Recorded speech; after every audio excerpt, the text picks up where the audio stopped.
Hi guys, tonight we're beginning the complete history of tobacco, the small green plant that somehow travelled from sacred fires to royal courts, from muddy colonial fields to factory floors, and eventually into the pockets, purses, trenches, offices, and nightstands of people all over the world.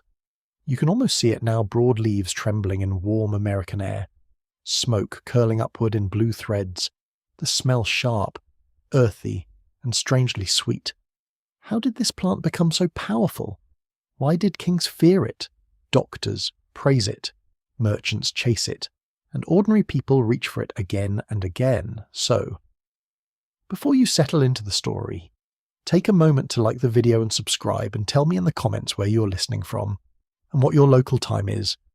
Maybe it is midnight in Manila, dusk in Dublin, or a quiet early morning in Toronto. Wherever you are, let the room soften around you. Now, dim the lights, and step carefully into a world before European ships cut across the Atlantic, before tobacco had a Latin label, before it had taxes, advertisements, or warning signs. You are standing in the Americas, where the air is warm against your skin and the ground holds the memory of many hands. The plant before you is not yet a global commodity. It is not yet wrapped in paper, packed into barrels, pressed into plugs, or traded across oceans. It is simply alive, growing from soil that smells dark and damp after rain. Its leaves are broad and slightly sticky to the touch, with fine hairs that catch the sunlight. When bruised, they release a green, peppery scent. Not quite pleasant, not quite harsh, but impossible to ignore. Long before tobacco conquered markets, it belonged to landscapes. Different species of Nicotiana grew across the Americas, from the Andes to the Caribbean, from Mesoamerica to the woodlands of North America. Some were wild, some were carefully tended. The two most famous species would later be known as Nicotiana tabacum and Nicotiana rustica. The first became the main commercial tobacco of the world. The second, often stronger and sharper, played major roles in ritual use across parts of Indigenous America. A mainstream historical fact, quiet but important, is that tobacco was cultivated and used by indigenous peoples for centuries before Europeans ever saw it. You walk beside a cultivated patch near a settlement, and the scene is calm but not simple. There are other crops nearby, maize with dry leaves whispering in the breeze, beans climbing, squash spreading low across the earth. Tobacco does not feed the body like maize does. It does not fill a pot or quiet hunger. And yet it receives attention, care, and patience. That tells you something. Not every valuable plant is eaten. Some plants feed memory, ceremony, medicine, status, or conversation. The morning is soft. You hear insects ticking in the grass, the distant call of a bird, the scrape of a tool in soil.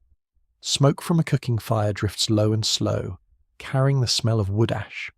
Somewhere, leaves are being gathered and dried, perhaps hung in shade, perhaps cured by methods that vary from place to place. You do not assume one single story, because the Americas are not one culture, one language, or one custom. They are a vast world of nations, environments, and beliefs. Tobacco moves through many of them differently, like a traveller changing clothes at every village. Historians still argue whether the earliest domestication of tobacco happened in one main region and spread outward, or whether different communities brought different species into human use in separate ways. The evidence is delicate. Seeds are small, residues vanish, smoke leaves traces, but not always the kind that make scholars sleep peacefully at night. Assuming scholars ever do, archaeologists study pipes, residues, pollen, and ancient plant remains. But the full beginning remains partly misted over, like a field at dawn. You notice that the plant is treated with respect. It may be offered, burned, chewed, sniffed, or carried. It may mark agreement, prayer, hospitality, or healing. In some places, tobacco smoke is imagined as a messenger. It rises where words cannot. It carries intention upward, outward, inward. You feel the warmth of a small ember near your fingers. You hear the faint crackle as dried leaf meets fire. The smell thickens. It is bitter, resinous, alive with heat. Here, tobacco is not a casual pause outside an office building. It is not yet the nervous little companion of deadlines and bus stops.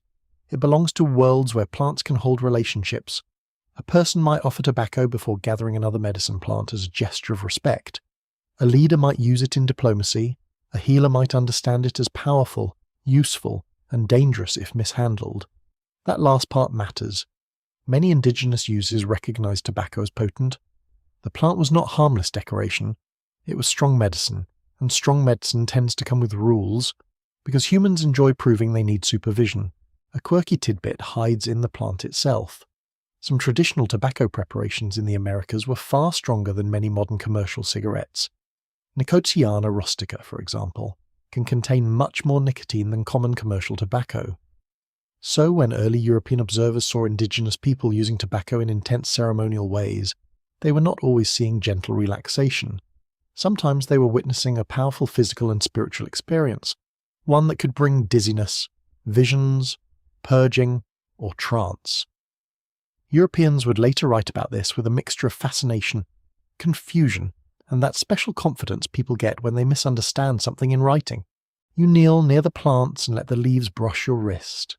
They feel soft but sturdy, flexible and slightly tacky. The sun climbs higher. The smell of earth grows warmer. You can sense why tobacco became portable in meaning. A leaf can be dried, a pipe can be carried, smoke can be shared. Unlike a temple, it can move. Unlike a mountain, it can cross a river. It can sit in a pouch and wait until people gather. In the distance, someone laughs quietly. A dog stirs in the shade. The settlement breathes with ordinary life. This is important too, because tobacco was not only grand ceremony. In many communities it touched daily rhythms as well. It could appear in social moments, in healing practices, in offerings, in exchanges. Its meanings layered over time until the plant became something more than itself. You're still far from the age of empires, but the future is already folded inside these leaves. Their chemistry will tempt bodies. Their smoke will impress strangers. Their portability will delight traders.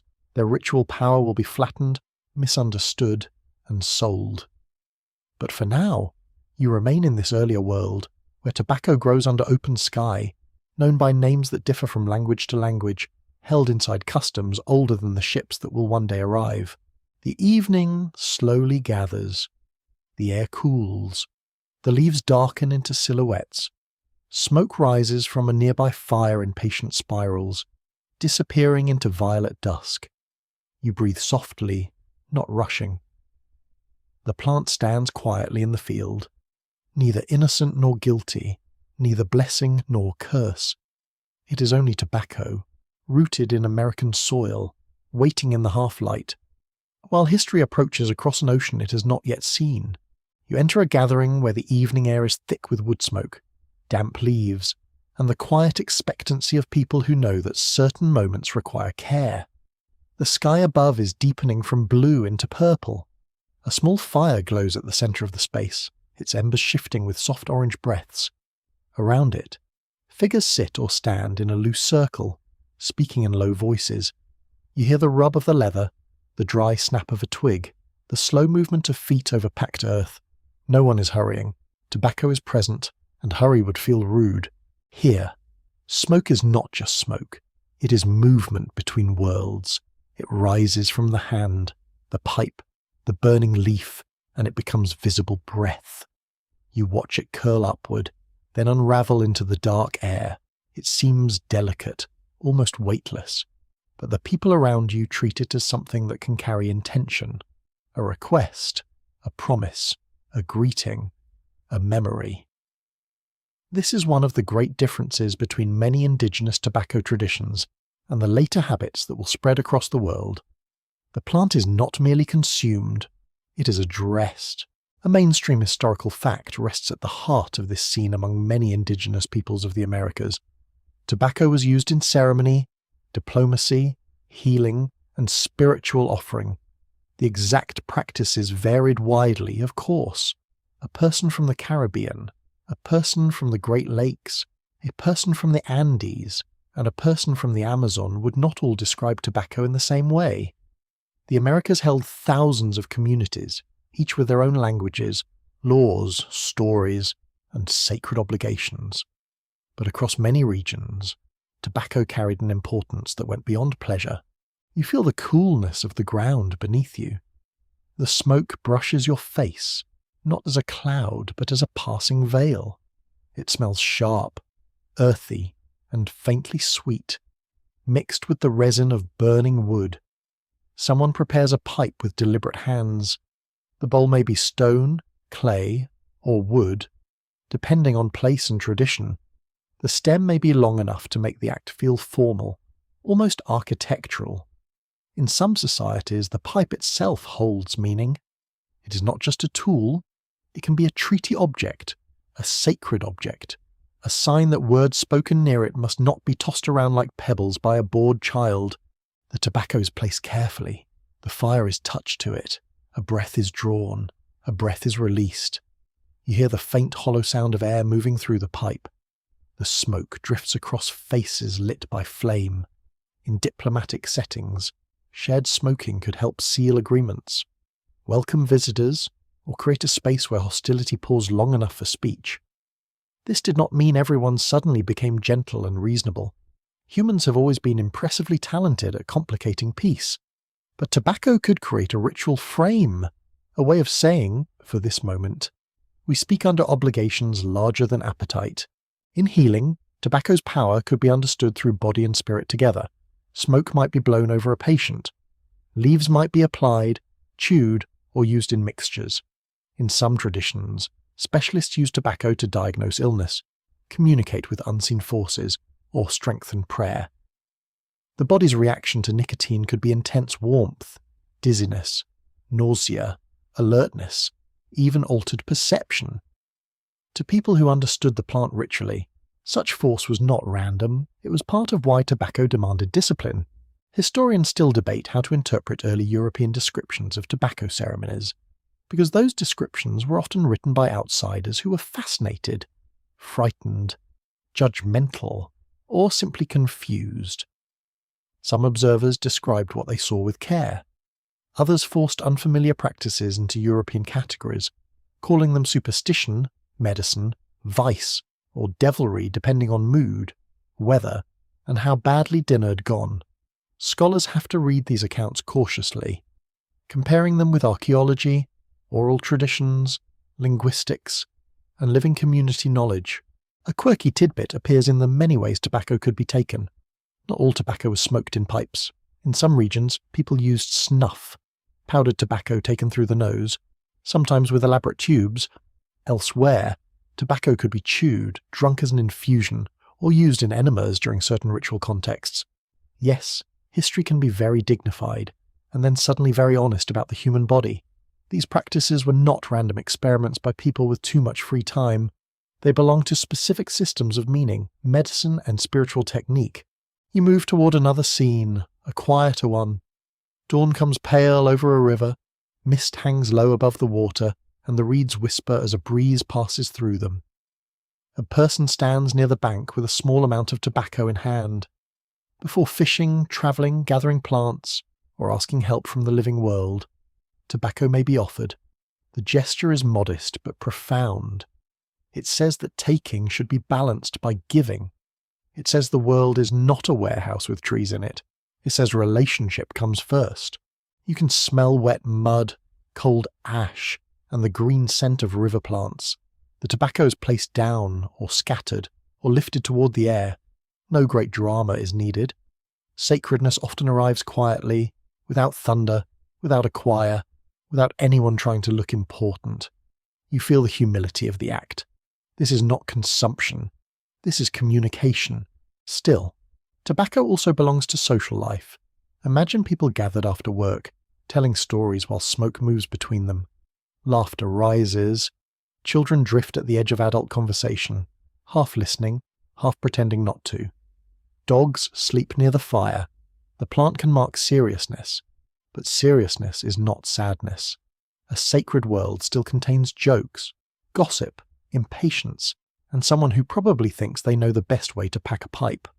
Naturally, that person has existed in every century. The power of tobacco lies partly in its double nature. It is intimate, entering the mouth, nose, lungs, or skin. It is also outward, becoming scent, smoke, offering, signal.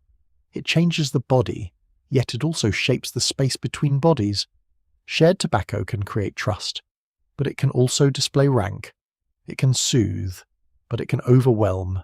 It can honour the unseen, but it can also remind the living to behave themselves, which, as usual, remains a demanding project. You stand again beside the fire as night settles fully. The stars appear one by one, bright in a sky untouched by city glare. Smoke rises slowly, silver where moonlight catches it. The people around you grow quieter. The plant has done many things without speaking. It has opened a gathering, carried words, marked respect, touched illness, welcomed guests, and reminded human beings that breath itself is a bridge. The ember fades, the smell lingers in your clothes and hair. You understand, gently now, that tobacco's earliest power was not in conquest, profit, or fashion. It was in relationship, leaf, hand, fire, breath, sky. A small chain of actions, simple enough to watch, deep enough to last for centuries. You stand near a Caribbean shore where the sea rolls in with a soft, steady hush, folding itself over pale sand and broken shell. The air is warm and salted. Palm fronds move above you with a dry whisper, and somewhere nearby a cooking fire sends up the smell of fish, smoke, and green wood. Canoes rest close to the waterline. People move with easy familiarity through the light, speaking in languages new to European ears, though of course not new to the people speaking them. That distinction will matter, because confusion is about to become historical evidence, which is always a little dangerous. The year is 1492, and European visitors have arrived in the Caribbean with metal, cloth, prayers, hunger, ambition, and a remarkable talent for misreading what they see. Christopher Columbus and his crew encounter people who use tobacco in ways the newcomers do not understand. A mainstream historical fact is that some of the earliest European reports of tobacco came from Columbus's voyage, when his men observed indigenous people carrying and using dried leaves, including rolled forms that were lit and inhaled. You watch one of the sailors stare as smoke leaves a person's mouth and nose. His face tightens in surprise. To him, this is strange, almost theatrical. He may have known herbs burned for scent, incense used in church, or medicinal fumes prescribed by European healers, but the deliberate drawing of smoke into the body from rolled leaves feels unfamiliar. The sailor smells the thick, bitter scent and tries not to cough, because nobody wants to look foolish in front of strangers, especially while already looking extremely foolish in several other ways. The Caribbean world around you is not waiting to be discovered.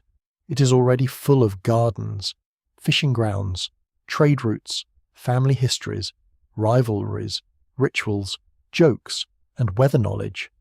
You hear paddles knock softly against canoe sides. You feel the sun pressing on your shoulders. You smell cassava bread baking on a flat surface, warm and slightly sour. Tobacco sits within this lived world, not as a curiosity in a cabinet, but as something handled by people who know its uses. European confusion begins almost immediately. Some observers think tobacco is food, others think it is medicine. Some notice that people seem to value it, some are impressed by the smoke. Others are suspicious because suspicion was practically a European export product even before empires became organised about it. The visitors accept gifts of dried leaves, but they do not yet understand what has been given. To receive tobacco without understanding its meaning is like being handed a letter in a language you cannot read, then deciding it must be a napkin. Historians still argue over the exact details of the first European encounters with tobacco, partly because the written records were filtered through translation, memory, and expectation. Columbus himself did not fully describe tobacco as later Europeans would know it. Reports from his companions and later chroniclers shaped the story. Scholars continue to examine which indigenous practices were actually witnessed, which were misunderstood, and which were later smoothed into tidy origin tales. History likes a clean first moment. Real life usually enters sideways. You follow 2 Spanish scouts inland. The path is shaded, soft with fallen leaves, and alive with insect hum. Their boots press into humid soil. They pass houses, gardens, and people who watch them carefully. The Europeans see men and women carrying firebrands and dried herbs. They see smoke drawn from rolled leaves. The Spanish will later describe people as drinking smoke, a phrase that sounds poetic by accident. In their minds, smoke behaves like something between breath and liquid, something taken in and released. A quirky tidbit sits inside that phrase. Early Europeans did not yet have the stable vocabulary for smoking that would later become ordinary. They borrowed, bent, and confused words from indigenous languages. The word tobacco itself may not originally have meant the plant. Some scholars suggest it referred to a pipe, a roll, or another smoking device in certain Caribbean contexts, before Europeans attached it to the leaf. Imagine naming coffee after the cup, or soup after the spoon. Honestly, humanity has done worse. You stand beside a small fire and watch smoke drift upward in ribbons. The sound of the sea is faint now, replaced by bird calls and the rustle of leaves. A European reaches for the tobacco, curious. He turns it in his fingers. It feels dry, fragile, almost papery. It carries a strong smell that clings to his skin. He has no idea that this leaf will one day help build fortunes, fund colonies, irritate monarchs, fill ships, and slip into the daily habits of millions. At this moment, it is simply another marvel in a world he is busily failing to understand. The encounter is not equal. The Europeans arrive with assumptions about religion, civilization, ownership, and trade. They look for gold. They look for signs of submission. Tobacco catches their attention because it is visible, portable, and dramatic. Smoke is hard to ignore. It transforms the body in public. A person inhales, exhales, and the invisible becomes visible. That alone gives the plant a strange theatrical power. Yet the first European reaction is not instant obsession. Tobacco does not conquer Europe in a single puff.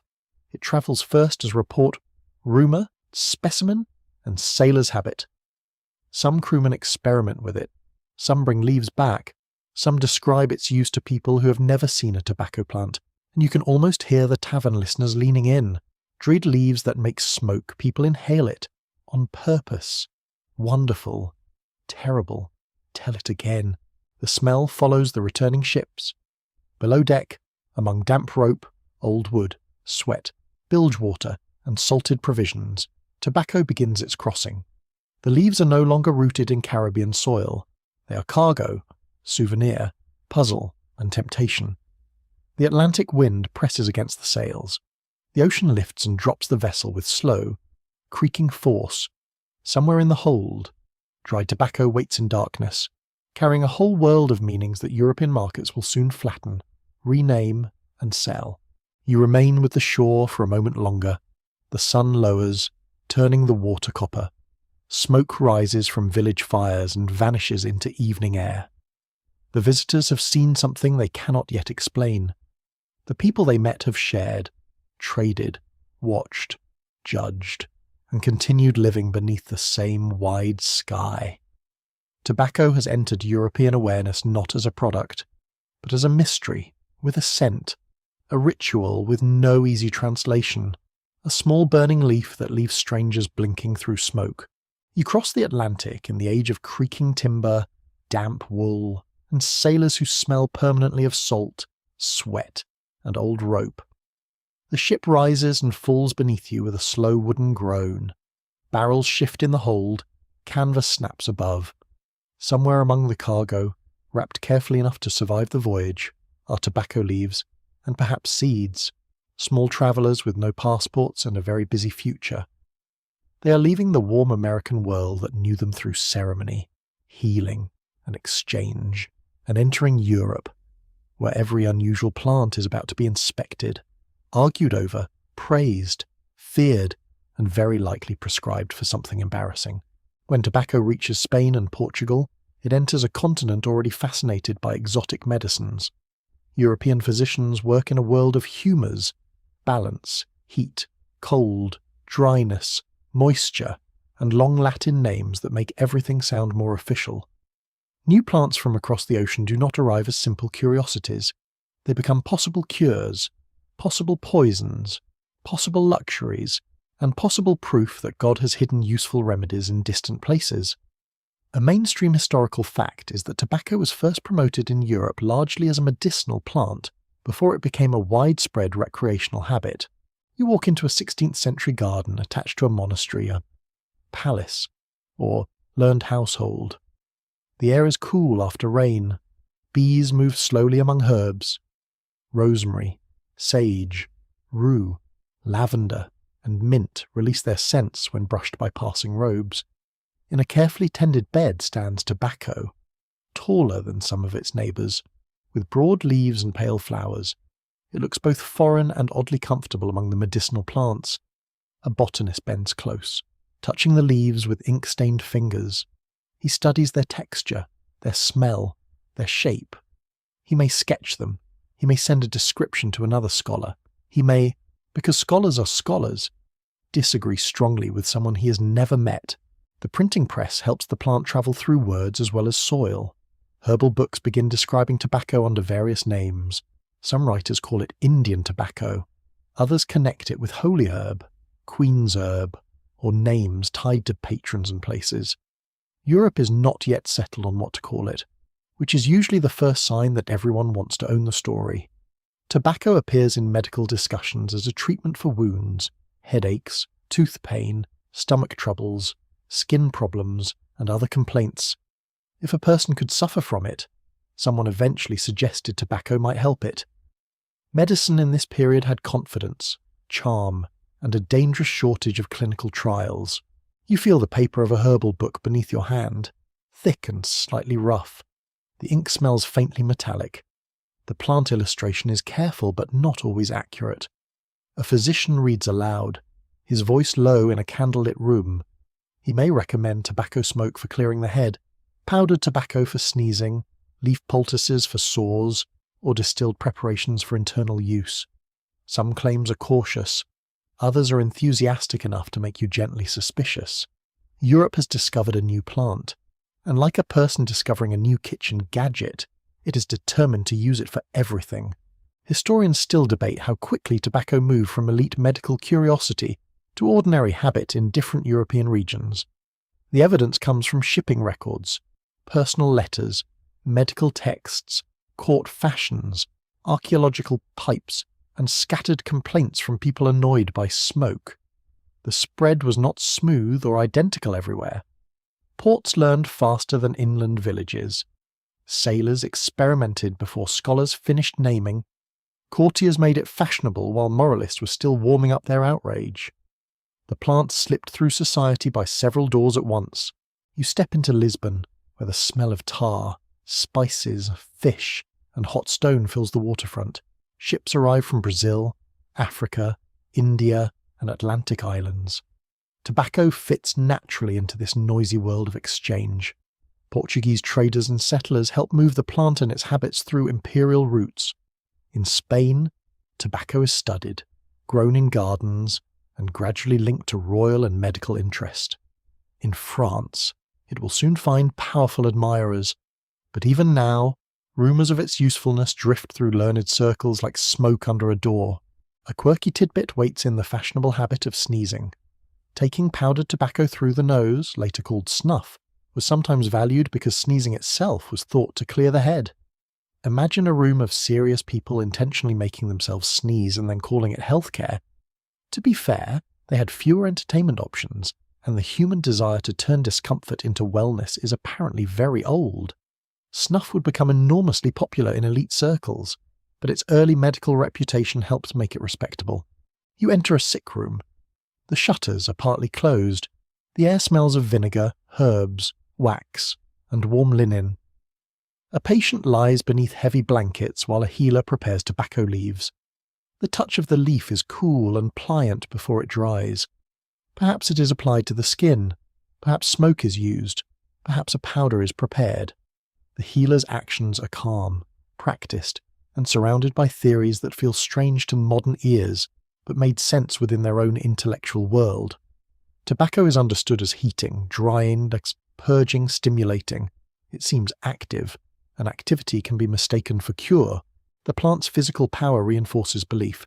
Nicotine changes sensation. It can sharpen, dizzy, nauseate, soothe, or overwhelm. A medicine that makes the body react feels like it is doing something. That feeling matters. In a Europe where many treatments were unpleasant, tobacco did not stand out as especially absurd. Compared with bloodletting, mercury, and remedies involving powdered oddities best left unnamed at bedtime, a tobacco leaf could seem almost reasonable. The mood shifts as tobacco moves from apothecaries and gardens into pockets, pipes, and social spaces. A sailor uses it because he learned the habit abroad. A noble tries it because it is rare. A physician praises it because novelty can sound like wisdom when written in Latin. A merchant sees profit because merchants have excellent noses for desire. The leaf begins collecting identities: medicine, marvel, foreign luxury, botanical specimen, social signal. In a quiet study, you watch seeds placed into a small envelope. They are tiny, almost dust-like, easy to overlook. Yet from such small specks, fields will grow. The scholar labels them with care. Outside, rain taps against the glass. Inside, candlelight trembles. Europe believes it has acquired a plant. It does not yet understand that the plant has acquired Europe. For now, tobacco remains half medicine and half mystery. It sits in gardens among rosemary and sage. It rests in jars in apothecary shops. It appears in letters passing between courts. It is praised too highly, doubted too softly, and handled with that particular European blend of curiosity and ambition. The leaves dry, the seeds wait. The smoke gathers in rooms where people are beginning to breathe in a new habit, slowly, experimentally, and with absolutely no idea how difficult it will be to exhale.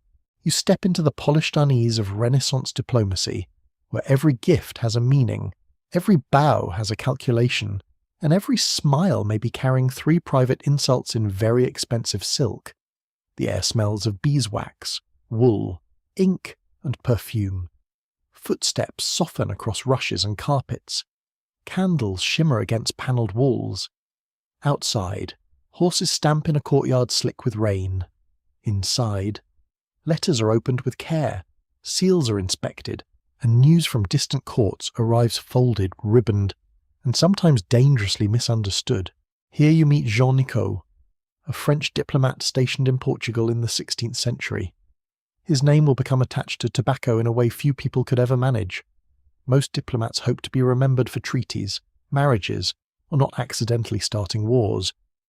Nicot, rather wonderfully, becomes immortal through a plant that makes people light things on fire and inhale the result. A mainstream historical fact is that Jean Nicot helped introduce tobacco to the French court, and his promotion of the plant contributed to the later scientific term nicotine, derived from nicotiana, the tobacco genus named in his honour. You find him in Lisbon, where the Atlantic world presses close against the city. The streets are damp and busy. You hear cartwheels rattle over stone, bells ringing from churches, sailors calling near the harbour, and merchants bargaining in voices roughened by salt air. The smell is thick fish, tar, wet rope, spices, horse sweat, oranges, and smoke from kitchen fires. Ships arrive carrying goods from Africa, Brazil, India, and beyond. Tobacco's only one wonder among many, but it has a special talent for attracting confident opinions. Nicot is not simply a man who sees a plant and shrugs. He belongs to a world where learned curiosity, courtly ambition, and medical hope mingle together. Tobacco has already gathered a reputation as a useful herb. It is said to soothe wounds, clear the head, help breathing, ease pain, and perform other small miracles with suspicious enthusiasm. Nicot listens, he observes, he becomes interested in its supposed medicinal powers. Most famously, he sends tobacco to the French court, where it is associated with Catherine de' Medici, the powerful Queen Mother of France. You enter a chamber at court, where the mood is elegant but not restful. Fabric rustles. A fire snaps gently in the hearth. Someone coughs behind a sleeve. The scent of powder, wax, and dried herbs hangs in the air. Tobacco arrives not as a tavern habit, but as a remedy suitable for highborn suffering. It may be prepared as powder and taken through the nose, especially for headaches. The court listens because pain is democratic, but treatments are not. When an elite household shows interest in a remedy, fashion begins warming its hands nearby. Catherine de' Medici is often linked to tobacco because she reportedly used it to treat headaches or migraines. Whether every detail of that story is perfectly polished truth is another matter. Historians still argue whether Nicot's role has been exaggerated by later storytelling, because the plant was already moving through Iberian and European networks, yet his advocacy clearly mattered in giving tobacco status in France. Sometimes history remembers the person who invents the thing. Sometimes it remembers the person who markets it well to someone important. This is not always fair, but it is very human. You watch a small container opened. Inside is powdered tobacco, dry and brown, with a pungent smell that rises sharply as the lid lifts. A court attendant presents it with care. The powder is taken into the nose, and the reaction is immediate. Eyes water, breath catches. A sneeze arrives with royal dignity, or at least as much dignity as a sneeze can manage while attacking the face. The room murmurs. If the headache eases, tobacco gains another admirer. If it does not, someone may still praise the attempt, because courts are places where failure can wear velvet. A quirky tidbit rests in the names tobacco collected during this period. In France it was sometimes called herbe à la reine, meaning the queen's herb, because of its association with Catherine. It also carried names suggesting holiness or healing. A plant can climb society quickly when it gathers the right nicknames. Ordinary weed sounds humble. Queen's herb sounds like something that deserves a cushion, a physician, and possibly its own gossip. The touch of tobacco in this world is different from the field. It is dried, ground, stored, exchanged in elegant boxes. It moves through hands that may never have tended soil. It becomes a courtly object, lifted from its American context and placed inside European medicine, status, and display. You feel the softness of powdered leaf between finger and thumb. It clings to skin. It carries the scent of earth, but court life wraps that earthiness in silver, glass, and manners. Nicot's story reveals something important about tobacco's rise. Plants do not travel by roots alone. They travel through reputation. A remedy praised in one letter becomes a curiosity in another city. A gift to a queen becomes evidence of value. A name in a botanical text becomes a monument. Learned Europeans begin writing tobacco into systems of classification and healing. The plant is studied, renamed, and fitted into Latin order, which is Europe's way of saying, now that we have given it a label, we are much calmer. You sit near a desk where Nicot composes correspondence. The quill scratches softly. Rain taps against shutters. A servant moves quietly in the background. The page smells faintly of ink and dust. Perhaps he writes of tobacco's virtues. Perhaps he sends seeds or prepared leaves. The precise moment is less important than the pattern. A foreign plant becomes a diplomatic gift, then a fashionable remedy, then a named presence in a European knowledge. The irony is gentle but enormous. Tobacco enters French elite life under the sign of health. It is praised as medicine, carried into court by people seeking relief. It has not yet become the symbol of smoky cafes, soldierly nerves, or glamorous danger. It is not yet a public health crisis. It is a promising herb with royal approval, which is one of the fastest ways for a questionable idea to receive excellent furniture. As dust settles over the city, the room grows quieter. The harbour outside fades into dark shapes and lantern light.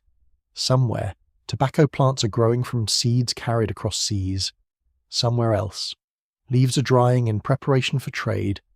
In the courtly imagination, this plant now has a new costume. It wears the robe of medicine, the perfume of fashion, and the faint smile of ambition. You leave the chamber with the smell of powdered tobacco still sharp in the air. Jean Nicot could not see the full road unfolding from his gift.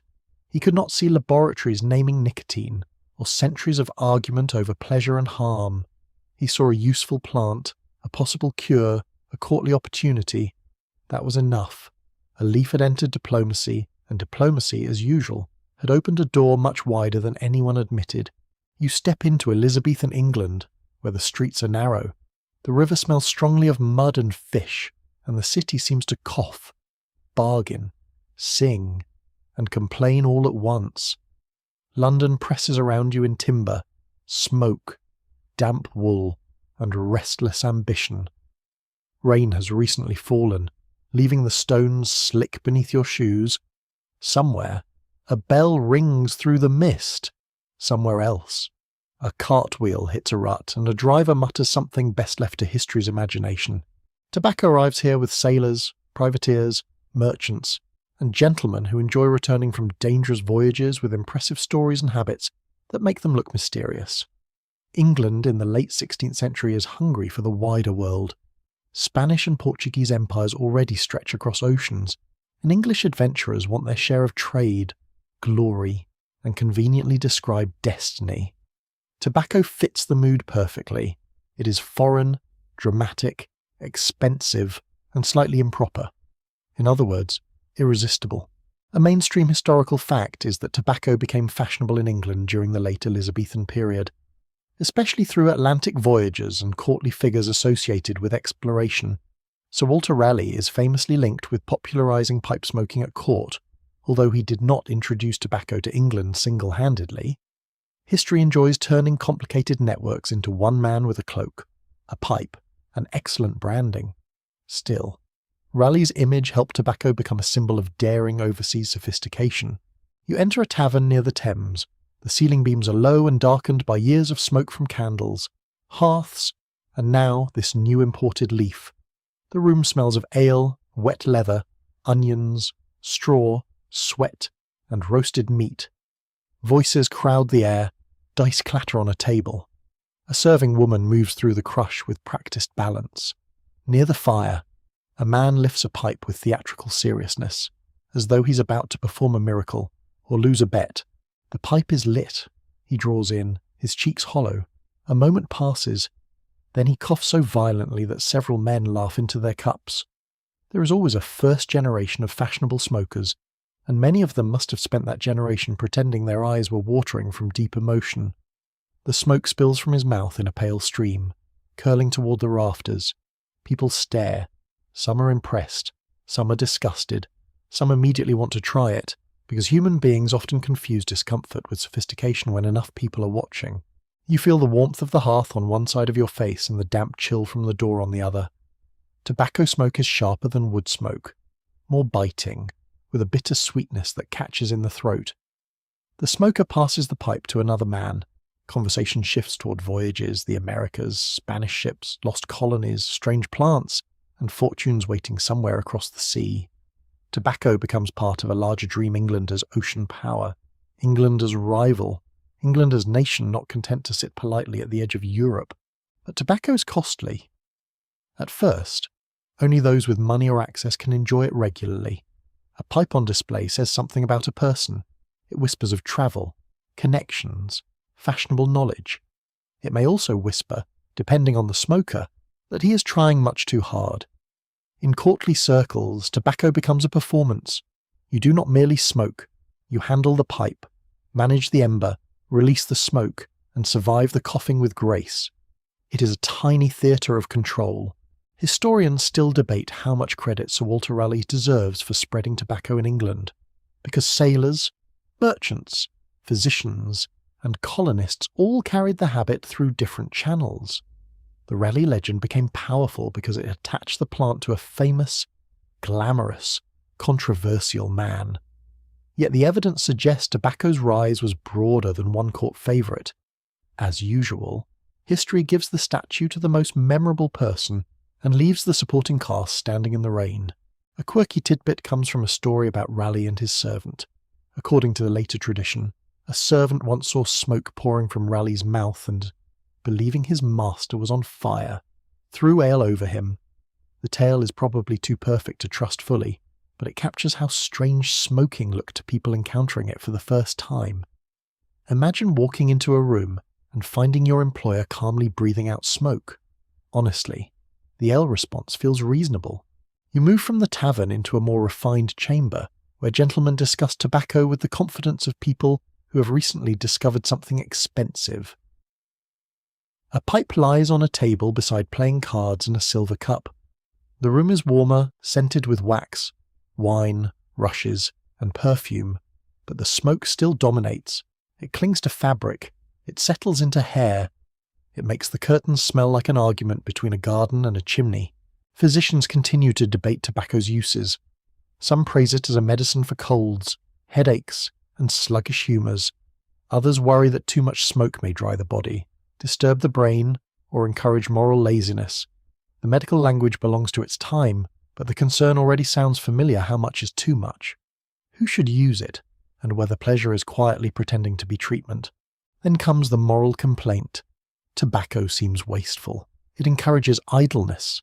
It makes men gather in smoky rooms talking nonsense, which, to be fair, men had managed without tobacco for centuries. It also crosses social boundaries. A courtier may smoke, but so may a sailor. A gentleman may praise it, but so may a tavern loafer. Any habit that travels downward and sideways through society tends to worry authorities, especially those who prefer their luxuries neatly labelled by class. You hear laughter outside, then the cry of a street seller. The city breathes smoke from many sources: hearths, workshops, river fog, burned coal, and now tobacco pipes glowing in taverns and chambers. England is changing. Its ships push outward. Its appetite for colonial goods grows. Tobacco is one small part of that appetite, but it is unusually intimate. Sugar sweetens the tongue. Spices warm the food. Tobacco enters the breath. By candlelight, a young man practices exhaling through his nose, fails badly, and pretends the resulting expression was intentional. Another taps ash from his pipe with solemn delicacy.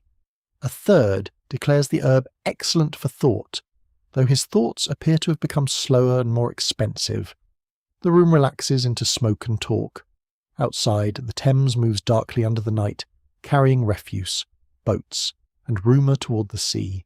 You understand now why England learned to puff not only through need, but through image. Tobacco offered a small ritual of worldliness. It let a person hold empire between finger and thumb before the empire fully existed. It tasted of distance. It smelled of risk. It turned breath into spectacle.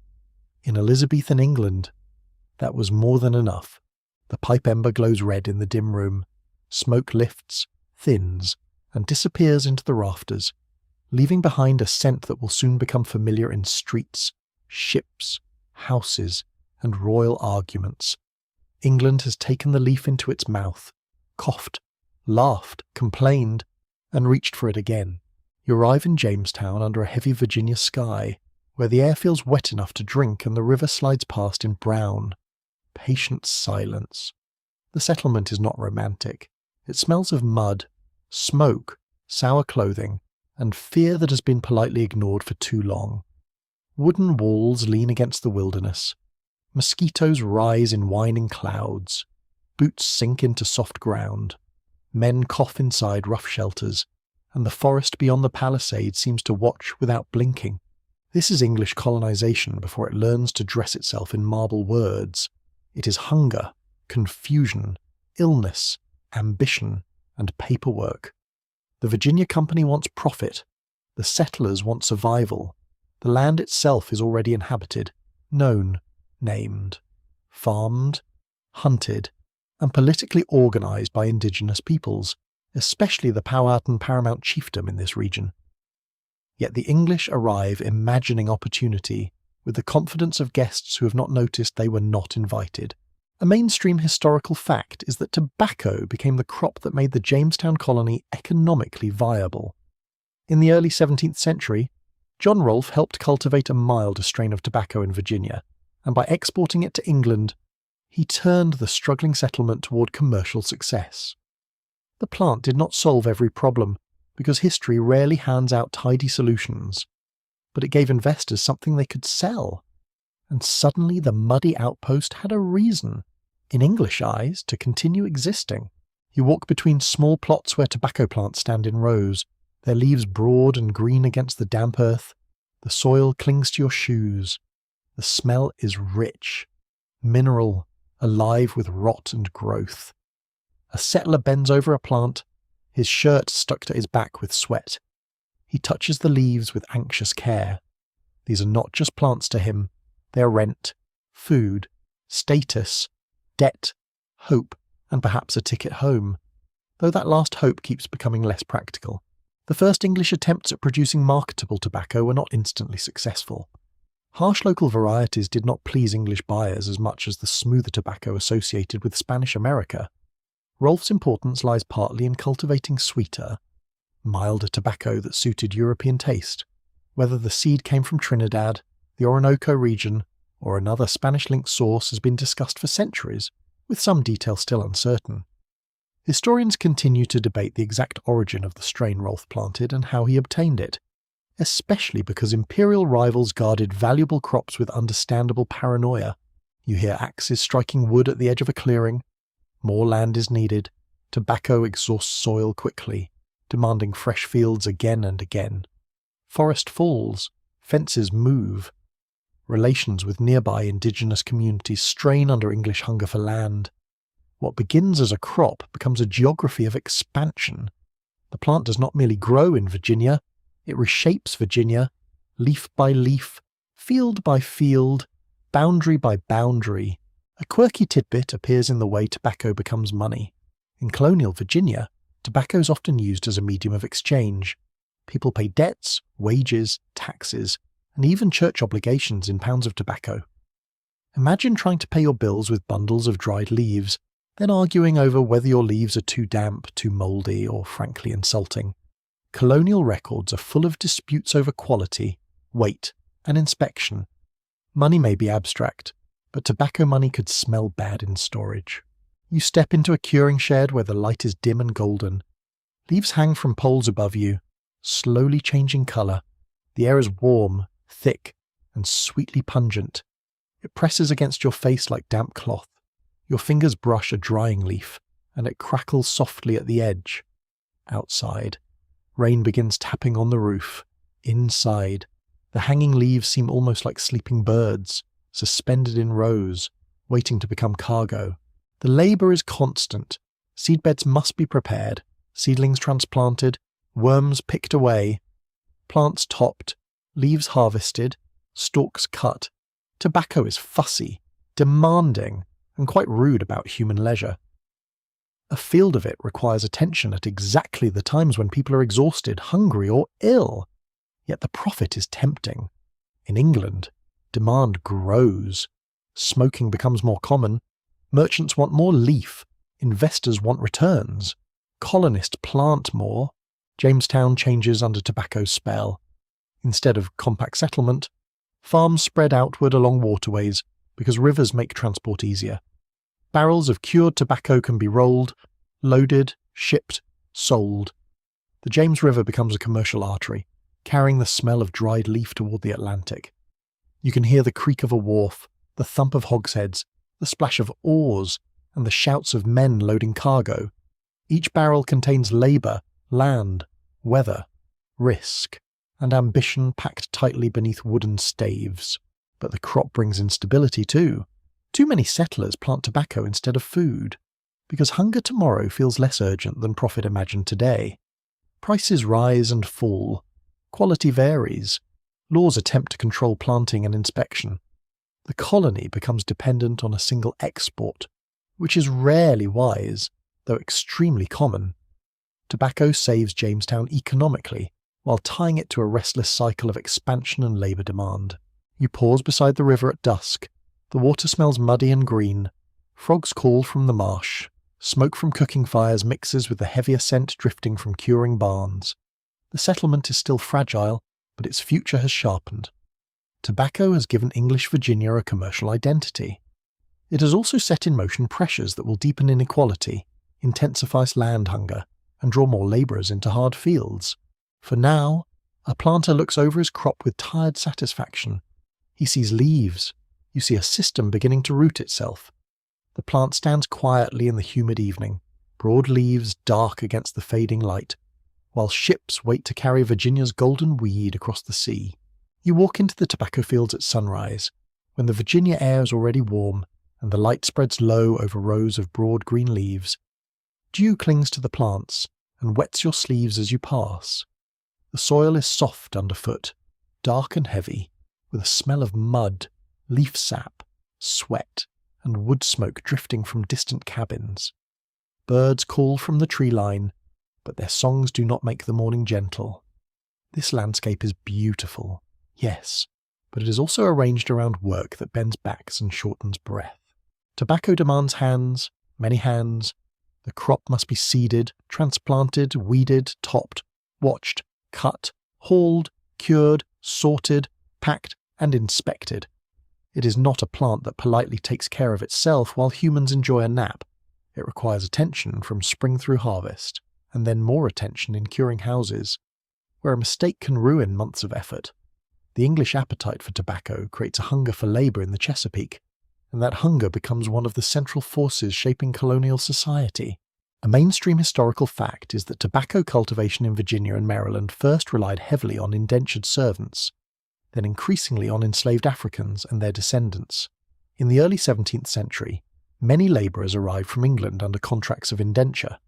They worked for a set number of years in exchange for passage, food, clothing, and the promise of freedom dues at the end. It sounds orderly on paper. Paper, as usual, is very good at hiding blisters. You see an indentured servant moving down a row, pulling weeds from around young tobacco plants. His fingers are cracked. His shirt is damp. The sun climbs, and insects rise from the field in a whining haze. He may have come hoping for land after service, a chance to become independent in a colony where land seems abundant to English eyes. But his years of labour can be harsh. Disease, poor food, violence to debt, and extended contracts can trap him longer than expected. Freedom is possible, but not guaranteed. The dream is real enough to lure people across the ocean, and cruel enough to laugh quietly at many of them once they arrive. Historians still argue about the exact pace and causes of the Chesapeake transition from indentured labour to racial slavery. Some emphasise economics, including rising wages in England and longer life expectancy in the colonies, which made enslaved labour more profitable over a lifetime. Others stress law, racism, fear of poor white rebellion, and the deliberate creation of a permanent hereditary labour class. The truth sits among these forces, tangled like roots under damp soil. You move toward another part of the field, where enslaved Africans work under watch. Their labour is not bound by a temporary contract. It is coerced for life, and colonial law increasingly makes that condition inherited by their children. The atmosphere changes. The air still smells of tobacco flowers and wet earth, but now there is a deeper heaviness.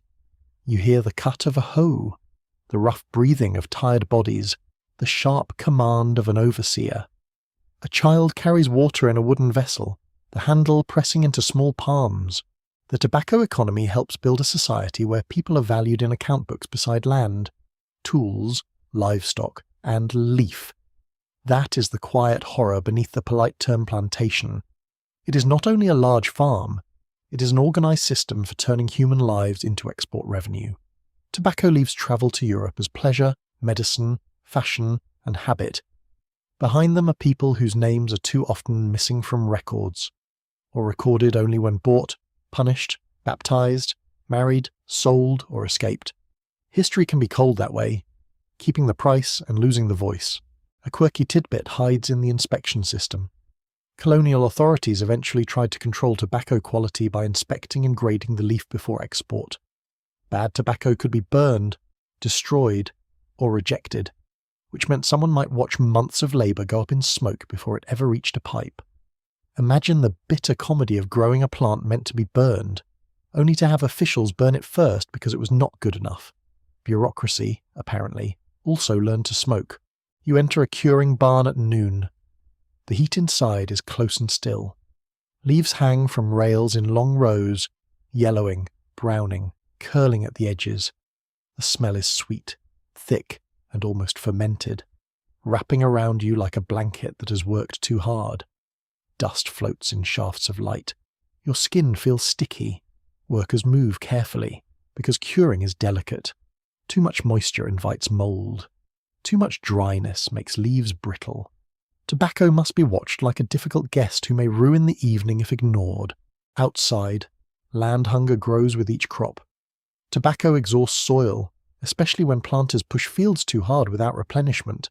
So plantations spread, forests are cut, Indigenous lands are taken through pressure, purchase, war, and law shaped by colonial power. The tobacco field is never just a field. It is connected to dispossession, migration, boundary disputes, and violence. A leaf harvested in a quiet row may carry the sound of axes and the silence of people forced away. The social world around tobacco becomes sharply ranked. Wealthy planters accumulate land and labourers. Small farmers struggle to compete. Former indentured servants may find the best lands already claimed. Enslaved people create families, skills, spiritual practices, gardens, memories, and resistance within conditions meant to deny their humanity. They slow work when they can, break tools, run away, preserve songs, pass knowledge, and build forms of community under surveillance. The plantation tries to reduce them to labour, but no system, however brutal, can make a person only one thing. You stand at the edge of the field as late afternoon light turns the leaves a deep, shining green. The plants are tall now, almost shoulder high, their surfaces velvety under your fingertips. A breeze passes through them with a soft, papery rustle. It would be peaceful if you did not know what this beauty costs. That is one of tobacco's unsettling gifts to history. It teaches how elegance can grow from suffering, how a refined habit in one room can depend on exhaustion in another. Evening comes slowly. Smoke rises from small fires near workers' quarters. The smell of cornmeal, ash, and damp clothing mixes with the scent of curing leaf. Crickets begin their steady song. Somewhere, a person hums under their breath, a low thread of sound carrying through the warm dark. You feel the roughness of the day lingering on your palms. The tobacco plant stands silent in the field, innocent as a plant can be, but surrounded by choices humans made around it. Profit turned its leaves into currency. Demand turned fields into empires of labour. Law turned inequality into inheritance. Beneath the pleasure of smoke lay the ache of hands, the theft of freedom, and the long shadow of a crop that rooted itself not only in soil, but in power. You enter a European drawing room where the fire burns low, the curtains hang heavy, and the air carries a mingled scent of wax, polished wood, perfume, damp wool, and tobacco. Outside, carriage wheels hiss over wet cobblestones. Inside, voices move softly beneath the clink of porcelain cups and the rustle of silk skirts. A small silver box rests on a side table, gleaming in candlelight. A gentleman reaches for it with the care of someone about to perform a social ritual, not simply satisfy an urge. The box holds snuff, powdered tobacco prepared to be taken through the nose. It is finely ground, sometimes scented with flowers, spices, bergamot, musk, or other fashionable fragrances. The gentleman taps the lid, opens it, takes a pinch between finger and thumb, raises it, inhales, pauses, and sneezes with admirable restraint. Around him, nobody appears surprised. This is not a medical experiment in a shadowy chamber. This is manners. A mainstream historical fact is that by the 17th and 18th centuries, tobacco consumption in Europe had diversified into several important forms, including pipe smoking, snuff-taking, chewing, and later cigars. Each form carried social meanings. Pipe smoking could belong to taverns, sailors, students, soldiers, merchants, and domestic hearths. Snuff often became associated with aristocratic refinement and courtly behaviour. Chewing was practical for workers and travellers who could not easily smoke.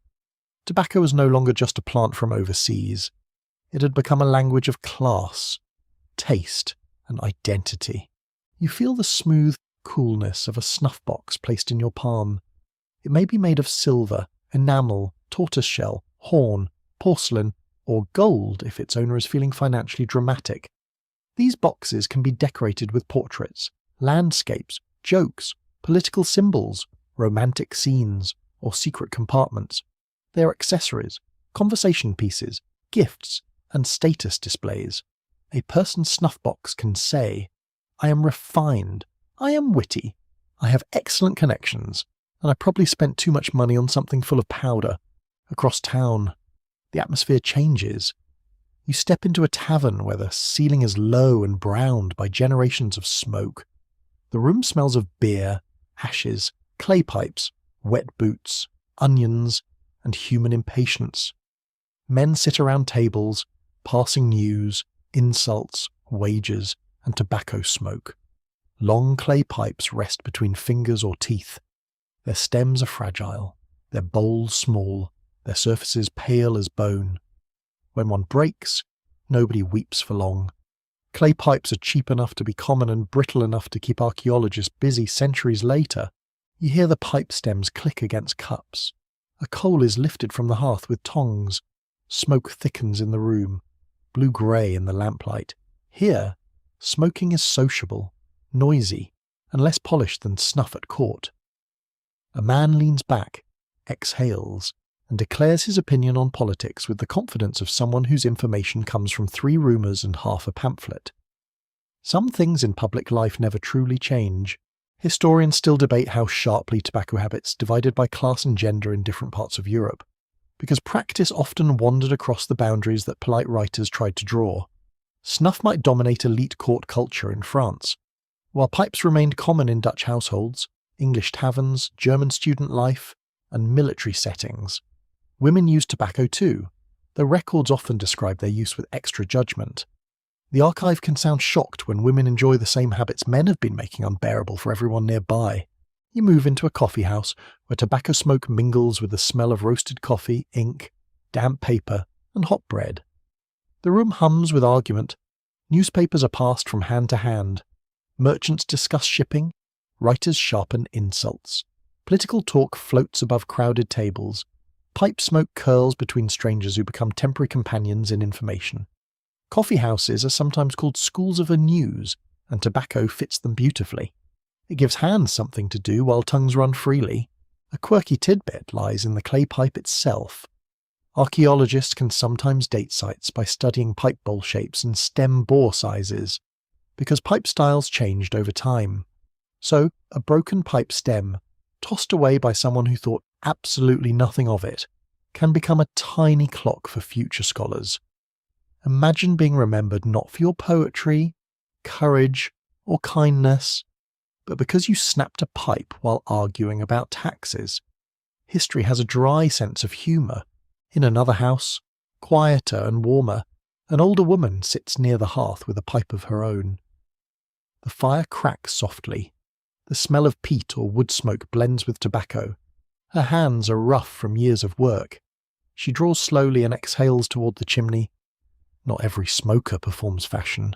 For many people, tobacco becomes comfort, routine, a pause after labour, a small private ceremony at the edge of the day. It is pleasure made ordinary. Yet tobacco also provokes disgust. Some complain that smoke fouls rooms, stains teeth, dirties breath, and encourages laziness. Others dislike snuff because it leads to sneezing, stained handkerchiefs, and little brown traces where elegance hope to remain spotless. Chewing tobacco leaves spit, which becomes its own social problem, especially indoors. Wherever tobacco goes, it produces not only consumers but also irritated witnesses. Every habit creates its opposition, especially when it smells this strongly. You enter a royal court, and tobacco becomes choreography. A noble takes snuff with graceful timing, offering the box to a companion. The gesture is intimate but controlled. To refuse may mean nothing, or it may mean something, because courts specialise in making simple moments exhausting. The snuff box passes from hand to hand. A pinch is taken. Compliments are exchanged. A sneeze is hidden behind lace. The powder itself may be imported, blended, perfumed, branded by maker or place. Taste becomes distinction. The physical sensations differ with each form. Pipe smoke warms the mouth and throat. Snuff strikes the nose sharply, bringing tears, sneezes, and a sudden, bright sensation in the head. Chewing releases bitterness slowly, mixing with saliva. Each method shapes posture, tools, spaces, and etiquette. Tobacco teaches the body little movements, tapping ash, pinching powder, cutting plug, cleaning stems, offering a light, closing a box with a soft click. As night deepens, you stand in a room where the final guests are leaving. The candles have burned low. The air is stale with perfume and tobacco. On the table, a snuff box lies closed beside an abandoned glove. In the grate, a pipe bowl rests among ash. These objects seem small, but they show how completely the plant has entered daily life. It no longer belongs only to sailors, physicians, or adventurers. It sits beside tea, cards, letters, politics, gossip, fatigue, courtship, and boredom. Tobacco has become social texture. It marks rank and rebellion, refinement and roughness, solitude and company. It can make a nobleman seem elegant, a tavern keeper welcoming, a soldier steady, a worker briefly comforted, and a room quite difficult to ventilate. In Europe's smoky interiors, the leaf learns to wear many masks, and people, breathing softly through them, begin to forget how new it once was. You stand beneath a high ceiling where incense usually rules the air, but tonight another smell has entered the sacred space. It is sharper, darker, less obedient. Tobacco smoke curls near stone pillars and drifts toward painted saints, carved screens, lamps, and shadowed arches. A priest pauses, nostrils tightening. A worshipper lowers his pipe with the guilty calm of someone who has absolutely been told not to do this before. The room feels suddenly divided between devotion and habit, between heavenward prayer and one more little puff. Tobacco has now become common enough to annoy powerful people. That is one of the surest signs of success. A novelty can be tolerated, a medical curiosity can be praised, a luxury can be admired from a distance. But when ordinary people begin using it everywhere, in churches, streets, ships, markets, palaces, barracks, and taverns, authorities begin to notice the smell. Then they notice the cost. Then they notice the pleasure. Pleasure, when enjoyed without permission, has always made rulers suspicious. A mainstream historical fact is that many governments and religious authorities tried to restrict or condemn tobacco during the 17th century. King James I of England famously attacked smoking in his 1604 pamphlet, calling it offensive to the senses and harmful to the body. Other rulers imposed taxes, bans, or punishments. In the Ottoman Empire, some sultans prohibited smoking. In parts of Russia and Persia, tobacco use could be punished harshly. Yet the habit survived, spread, and often returned stronger under regulation. You walk through early 17th century London with the smell of coal smoke, horse dung, river mud, and frying food already makes the city a brave place for anyone with a nose. King James's irritation with tobacco is almost understandable.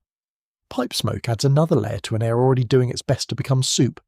In his complaint, tobacco is not only unhealthy, it is ugly, stinking, wasteful, and morally suspect. He sees people imitating foreign customs, spending money, dirtying their bodies, and filling rooms with smoke like enthusiastic little chimneys. The king responds with words and taxes. England raises duties on imported tobacco, partly from moral disgust and partly because moral disgust becomes much more practical when it produces revenue. This is one of tobacco's great political tricks. A ruler may denounce it as filthy, sinful, and dangerous, then tax it carefully because the treasury has needs. Condemnation and income walk together like an unhappy married couple. Historians still argue whether early tobacco bans failed mainly because enforcement was weak, because demand was too strong, or because states preferred to control and tax the trade rather than eliminate it. The answer changes by region. In some places, punishment was real and frightening. In others, laws sounded strict but lived softly.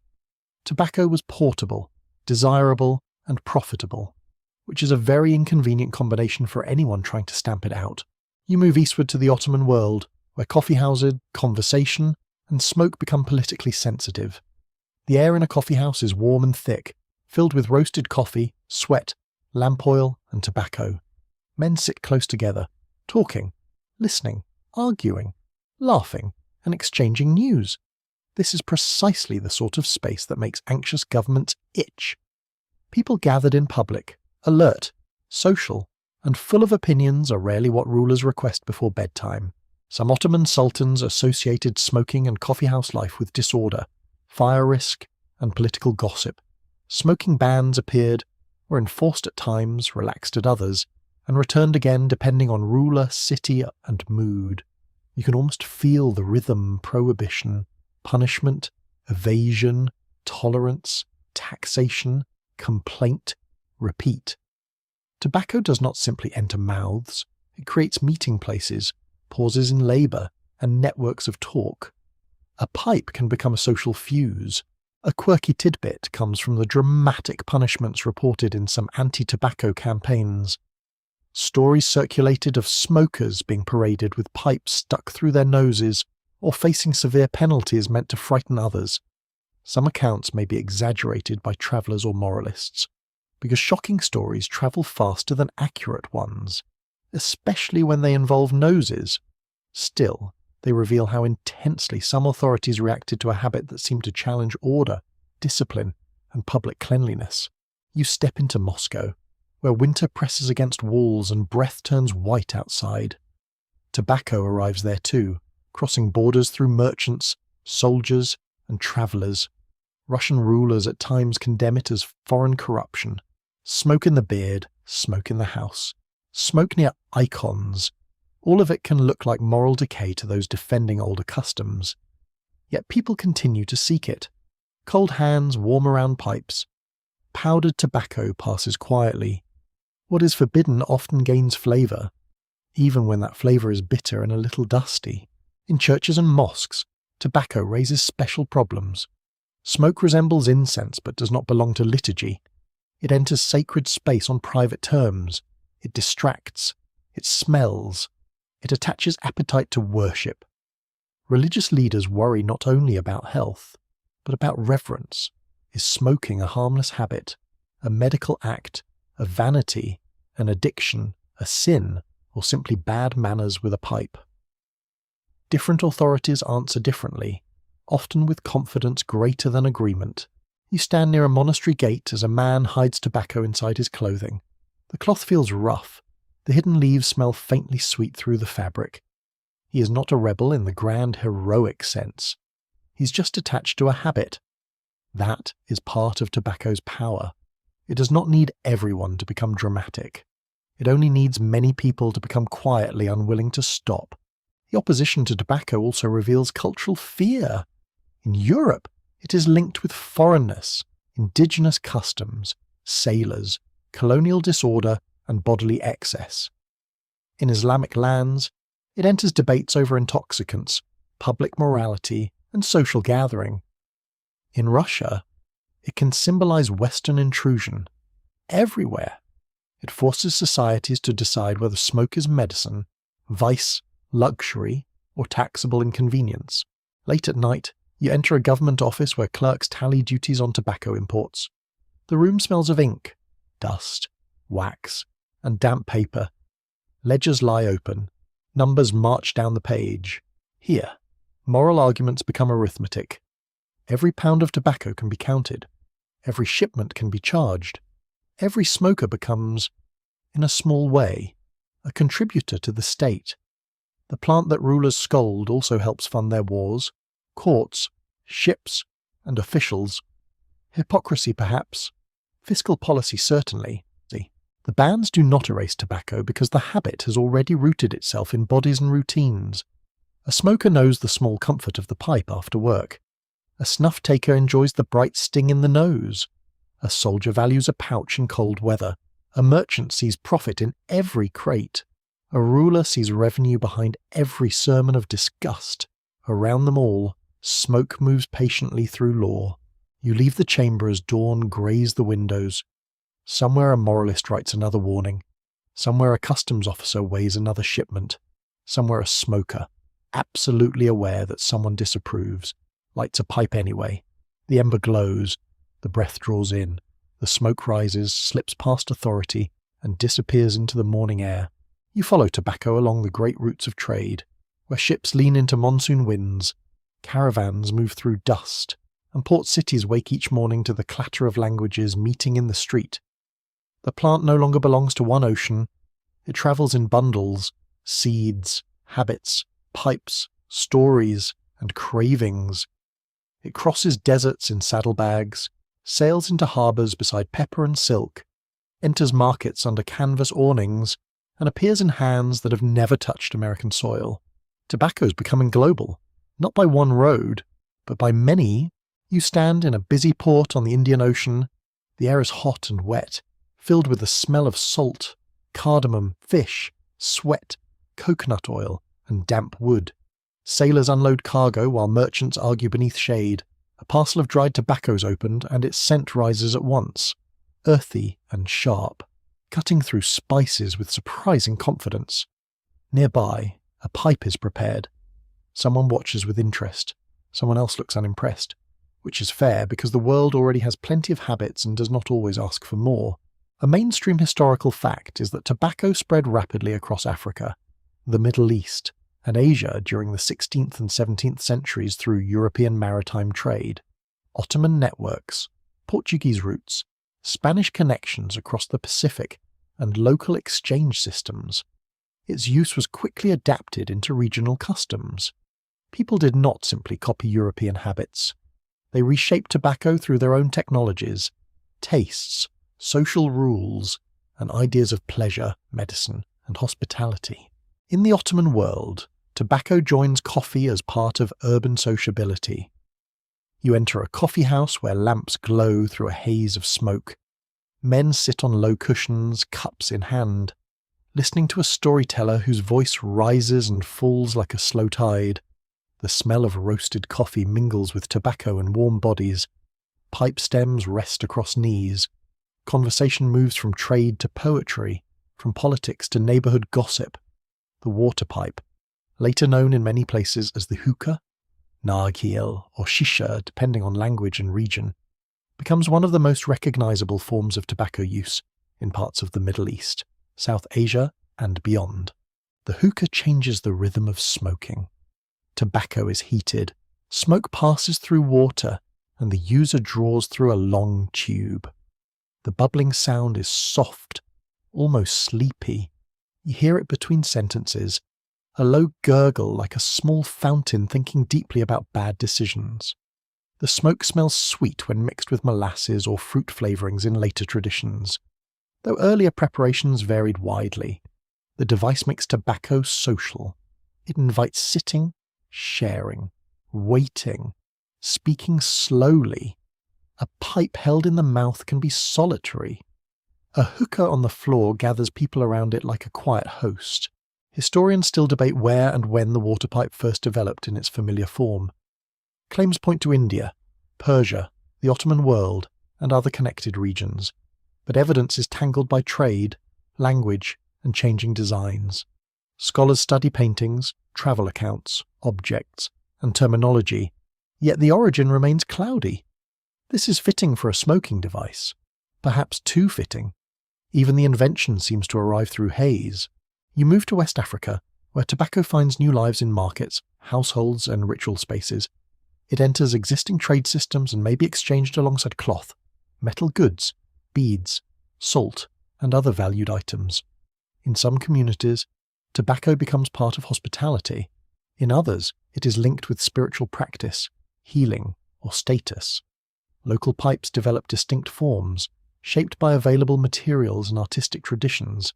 Clay, wood, metal, and carved designs give the plant regional bodies to inhabit. The air is dry here, with dust warming beneath your feet. You smell millet porridge, smoke from cooking fires, leather, and sun-baked earth. A pipe passes between elders as conversation unfolds under a tree. Leaves rustle overhead. Goats complain nearby because goats are among history's least diplomatic animals. Tobacco does not erase older customs. It enters them, bends around them, becomes meaningful through them. In East Asia, tobacco arrives through maritime trade and quickly attracts both enthusiasm and concern. In China, it spreads from coastal regions inland, often through merchants and soldiers. People smoke it in pipes with long stems, small bowls, and elegant fittings. In Japan, tobacco becomes associated with the kisru pipe, a slender implement often made of metal and bamboo. Smoking can become part of social style, urban pleasure, and personal display. The pipe is small, but the gesture is exact fill. Light, draw, tap out ash. A quirky tidbit appears in Japan's tobacco culture. Kizeru pipes were sometimes carried in decorative cases, and among certain groups they became stylish accessories. Some pipes were even long and sturdy enough to serve as improvised weapons, which is not the calming purpose one expects from a smoking implement. Still, humans are creative. Give them an object, and eventually someone will decorate it, tax it, ban it, or hit someone with it.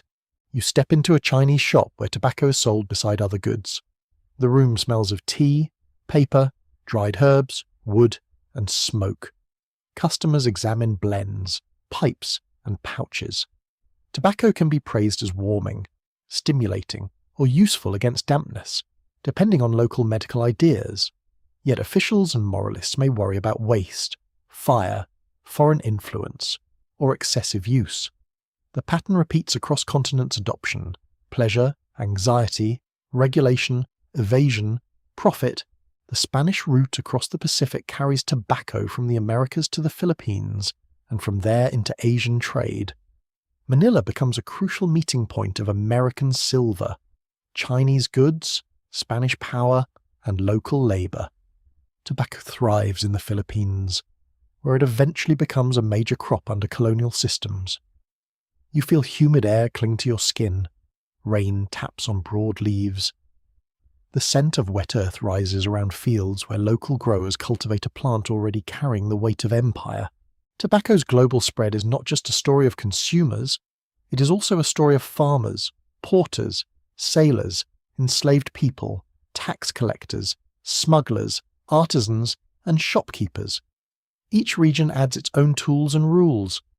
Some people smoke through water, some roll leaves, some use pipes with tiny bowls, some chew, some take snuff, some use tobacco in ritual exchange. The plant becomes 1,000 habits while still remaining recognizably itself. Night falls over another port. Lanterns shimmer on dark water. The smell of tobacco drifts from a dockside room where men sit shoulder to shoulder, speaking in a blend of tongues. Outside, ropes creak and waves slap the hulls of ships. Inside, smoke rises and joins the lamplight. You can feel the world tightening, not peacefully, not equally, but undeniably. Tobacco has become a companion of globalization, moving through empire and intimacy at the same time. It is no longer only a plant carried overseas. It is a shared object of desire and debate, translated into new rituals wherever it lands. Leaf, pipe, pouch, ember, breath. Across continents, people make room for it in their markets, their ceremonies, their conversations, and their ordinary evenings. The world exhales, and the smoke has many accents. You enter a Caribbean workshop in the warm breath of morning, where shutters stand open to the light and the air is rich with the smell of cured tobacco, sea wind, sweat, cedar wood, and coffee simmering somewhere nearby. Outside, hooves strike the street in uneven rhythm. A rooster announces himself with unnecessary confidence. Inside, hands are already moving. Leaves lie in careful stacks on broad tables, brown and golden, soft from moisture, veined like old maps. The cigar begins here not as a factory object, but as handwork. A worker lifts a leaf, studies it, feels its texture between thumb and finger. The touch matters. A leaf that is too dry will crack. A leaf that is too wet will resist. The best rollers know the plant through skin as much as sight.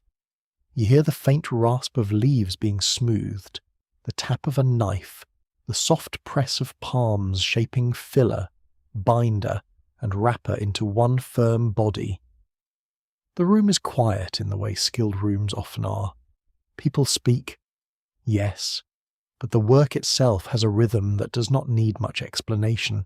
A mainstream historical fact is that cigars became strongly associated with the Caribbean, especially Cuba, where tobacco growing and cigar making developed into major industries under Spanish colonial rule. Cuban cigars gained international prestige in the 18th and 19th centuries, prized for climate, soil, curing methods, and skilled labour. The cigar became more than tobacco wrapped in tobacco. It became a symbol of place, taste, masculinity, leisure, wealth, and imperial confidence. You walk past bales of leaf resting in storage. The smell is deep and fermented, sweet but heavy, with hints of earth, spice, leather, and dried fruit. It clings to your clothes. In a curing house, leaves hang in long rows, shifting from green to yellow to brown. Heat and humidity shape them slowly. Fermentation reduces harshness and develops flavour. A good cigar depends on patience, which is slightly funny considering how many impatient men later use cigars to look calm. In the fields beyond the town, tobacco plants grow under fierce sun. The soil is warm and crumbly beneath your feet. Workers move through rows, cutting, carrying, sorting. Some are enslaved, some are free labourers, some are bound by colonial poverty, debt or racial hierarchy. The polished cigar in a European club will not show these hands, but it carries them all the same. Luxury has a habit of arriving well-dressed and pretending it came alone. Historians still debate how much of Cuba's cigar prestige came from unique environmental conditions and how much came from branding, trade restrictions, craft organisation, and European taste. The island's tobacco regions, especially places such as Vuelta Abajo, became famous for quality. Yet reputation is never only soil, it is also merchants, labels, scarcity, fashion, imperial law, and the stories people tell while paying more than they intended. You move into Havana, where the harbour glows under afternoon heat and ships wait under masts like a forest of bare branches. The air smells of salt, molasses, animals, tar, fruit, and tobacco. Crates are loaded, men shout from docks. Spanish officials inspect shipments, merchants track orders. Cigars leave the island in boxes, travelling toward Cadiz, London, Paris, Amsterdam, New York, and beyond. Each box carries not only leaf, but a promise this is refinement you can hold between two fingers. A quirky tidbit lies in the cigar factory reader, known in Cuba as the lector. In many cigar workshops, a reader sat above the workers and read aloud while they rolled cigars.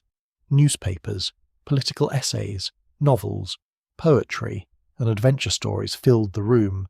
This was entertainment, education, and sometimes quiet rebellion.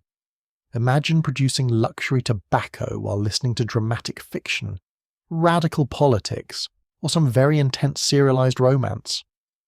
The cigars may have left in boxes, but the words stayed in minds. You stand beneath the lector's platform.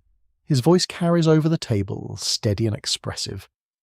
The workers listen while their hands continue leaf, fold, press, trim. The atmosphere is thick, warm, and alive with concentration. A blade flashes briefly in the light. The wooden floor creaks. Tobacco dust floats in the air. A worker smiles at a clever line from the story, then returns to shaping the wrapper with delicate precision. The cigar is handmade, but it is also made in a world of ideas, politics, and listening. Across the Atlantic, you enter a gentleman's club in 19th century London. The room is dim, upholstered, and deeply convinced of its own importance. Leather chairs sigh under their occupants. A fire burns in the grate. Newspapers rustle. Brandy glasses catch amber light. The smell of cigars fills the air with dense, fragrant authority. Men speak of empire, markets, war, horses, elections, and other subjects they believe become more profound when surrounded by smoke. Here the cigar becomes performance. A man cuts the end, warms the foot, lights it slowly, rotates it, draws, and exhales with deliberate ease. The cigar takes time. It cannot be rushed without looking ridiculous, and looking ridiculous is the one fate even powerful men fear. Unlike the quick pinch of snuff or the modest pipe at a hearth, the cigar announces leisure. It says, I have time to burn. More importantly, it says, I can afford to burn it. In Paris, Madrid, and Vienna, cigars appear in cafes, military circles, artistic scenes, and elite gatherings. They become linked with officers, politicians, businessmen, and writers. A cigar can signal virility, command, rebellion, or contemplation, depending on who holds it and how expensive his coat is. Women also smoke cigars in some contexts, but society often treats that fact as daring, comic, scandalous, or exotic. The cigar is gendered not by nature, but by custom, advertising, and the noisy confidence of male spaces. You feel the texture of a finished cigar resting in your hand. It is smooth, slightly oily, firm but yielding under gentle pressure. Its wrapper shines faintly. It smells warm and complex even before lighting. The ash, when formed well, holds in a pale column. Enthusiasts discuss draw, burn, aroma, strength, and origin with a seriousness usually reserved for theology or soup recipes defended by grandmothers. The cigar's prestige depends on slowness. It asks the smoker to sit, to linger, to occupy space. That is why it fits so easily into clubs, offices, verandas, military tents, and after-dinner rituals. It transforms time into status. A person smoking a cigar appears temporarily unavailable to ordinary interruption. The smoke makes a private weather around him, yet the cigar is also democratic in altered forms. Cheaper cigars and cheroots circulate among soldiers, workers, travellers, and street vendors. Not every cigar belongs in a velvet room. Some are rough, small, harsh, smoked quickly under awnings or beside docks. The symbol of luxury has cousins with muddy boots. Evening settles over Havana again. In the workshop, the day's cigars are sorted into boxes lined with paper and stamped with bright labels. Outside, music drifts from a nearby street. The air is soft with heat and sea salt. Hands that have worked all day rest at last, smelling of leaf and cedar. The cigar has gathered many meanings: craft, colony, patience, exploitation, elegance, politics, and pride. You watch one final ribbon of smoke rise from a freshly lit cigar, blue against the darkening room. It curls slowly, as if enjoying its own importance. The cigar has become a passport to imagined refinement, a small brown monument to empire and labour, rolled tightly enough to travel the world, loose enough to fill it with smoke. You step into the 19th century, where tobacco begins to trade the slow patience of handwork for the clatter of machines. The air is changing. Cities grow louder. Railways cut across fields. Steam engines breathe in factories. Iron wheels shriek. Belts turn, and workers move through rooms where dust hangs in sunbeams like a second atmosphere. Tobacco is no longer only rolled by skilled fingers in quiet workshops or packed into pipes beside fires. It is entering the age of speed. You stand inside a tobacco factory where the smell is overwhelming. It is sweet, dry, sharp, and warm, with a faint sourness from fermentation and human labour. The floor is gritty beneath your shoes. Bales of leaf sit stacked like brown bricks. Workers sort, strip, cut, flavour, dry, and package the product with practised motions.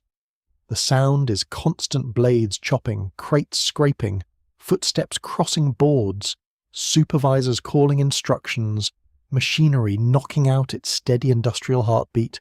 A mainstream historical fact is that cigarette production expanded dramatically in the late 19th century after the invention and adoption of cigarette rolling machines, especially the Bonsack machine in the 1880s.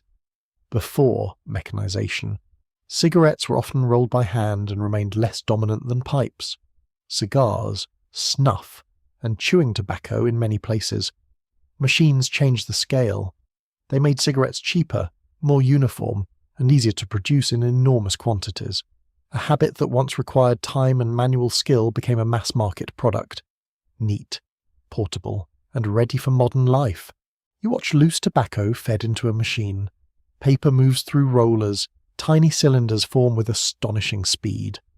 Finished cigarettes spill out in rows, pale and identical, as if the factory has learned to make little white soldiers from leaf and paper. The rhythm is mesmerizing. It is also a little unsettling. Human hands can make hundreds. Machines can make thousands and then millions. Desire, once limited by labour, now receives industrial assistance. Naturally, industry is delighted with itself. The cigarette's appeal lies partly in convenience. A cigar asks for time, a pipe asks for packing, lighting, cleaning, and a certain relationship with crumbs. Chewing tobacco demands spitting, which complicates upholstery. Snuff requires boxes, pinches, sneezes, and handkerchiefs. But the cigarette is quick. It can be carried easily. It can be smoked in a break, on a street, outside a workshop, between errands, in a doorway, under a railway platform roof while rain ticks softly overhead. It suits a world in motion. Historians still debate how much cigarette popularity came from machinery itself, and how much came from changing urban life, new advertising, military habits, taxation, and the social appeal of a cleaner, shorter smoke. The machine made mass production possible, but possibility is not destiny. People had to be persuaded, supplied, taxed, tempted, and trained into the habit. A cigarette is small, but the system behind it becomes vast. You move to a city street in the evening. Gas lamps glow, horse hooves strike stone. Newspaper boys shout headlines. Factory workers leave in tired clusters, their shoulders heavy from the day. One man takes a cigarette from a packet, taps it against his wrist, and lights it with a match. The sulphur flares sharp in your nose. He inhales, pauses, and exhales into the cold air. The smoke appears white against the dark street, then vanishes. The cigarette has become a small punctuation mark in modern time. A quirky tidbit belongs to early cigarette packaging and collecting. Companies began placing stiff cards inside cigarette packs to protect the fragile contents, and these cards soon turned into collectible picture cards. They showed actors, athletes, military heroes, animals, flags, flowers, inventions, and sometimes advice that feels charming or extremely questionable. People collected them in albums, children traded them, adults kept them. So the humble pack became not only a tobacco container, but a tiny museum of marketing, because apparently even smoke needed souvenirs. Inside the factory, women and children often work alongside men, depending on place and period. Fingers move quickly over paper, leaf, labels, and boxes. The work can be repetitive, dusty, and poorly paid. Tobacco dust irritates throats and eyes. The air dries the mouth. A worker may carry the scent home in hair and clothing, so that the factory follows into the evening like an unwanted guest. Industrial tobacco does not remove labour. It reorganises it, hides some of it behind machines, and makes the final product look simple. You feel the texture of a cigarette between your fingers. It is light, smooth, almost weightless. A small object, modest and plain. Yet it contains agriculture, chemistry, paper production, machinery, shipping, packaging, retail networks, and advertising. It is one of the 19th century's strange lessons. The simpler the object looks in the hand, the more complicated the world required to place it there. The rise of cigarettes also changes tobacco taste. Blends become important. Manufacturers combine different leaves to create consistent flavour and strength. Turkish and Egyptian cigarettes gain fashionable reputations in Europe and North America, often wrapped in exotic imagery. Bright leaf tobacco, flue-cured and milder, becomes especially useful for cigarettes. The smoke can be inhaled more easily than harsher forms, which matters because inhalation changes nicotine delivery. The body learns the cigarette quickly. You enter a shop where packets are stacked behind the counter. The room smells of paper, tobacco, soap, and damp coats. A customer chooses a brand not only for taste, but for identity. Some brands seem refined, some seem masculine, some seem foreign, some seem modern. The packet becomes a promise. Here is ease. Here is sophistication. Here is a brief pause you can buy with coins. Industrial production encourages competition. Companies fight for markets through price cuts, coupons, bright labels, trade cards, and aggressive distribution. Tobacco firms merge, expand, and seek control over supply. In the United States, James Buchanan Duke becomes a powerful figure in cigarette manufacturing, using machine production and business consolidation to build a major tobacco empire. The cigarette is not just smoked into prominence. It is organised into prominence by capital, machinery, and ambition wearing a very serious waistcoat. Outside, rain begins to fall on the factory roof. The sound is soft compared with the machinery inside. Workers continue sorting and packing. Cigarettes pile into boxes, then crates, then wagons, then trains. The product leaves the building in quantities that earlier tobacco sellers would have found almost absurd. Speed has changed the meaning of the leaf. Night settles over the industrial city. Chimneys breathe smoke into the sky, and cigarettes add smaller, personal chimneys at street level. A man under a lamp cups his hands around a match. A woman near a doorway exhales while looking away from the crowd. A clerk lights one at his desk after the manager leaves. The cigarette fits into all these little spaces, brief enough to be casual, strong enough to become necessary. You listen to the machines hammering through the wall, turning leaf into habit at a pace no hand could match. Tobacco has found the factory, and the factory has found tobacco wonderfully profitable. The plant that once moved through ceremony, medicine, and elite fashion now meets modern industry. It becomes cheap, quick, repeatable, and everywhere. The smoke thins in the rainy street, but the production behind it does not slow.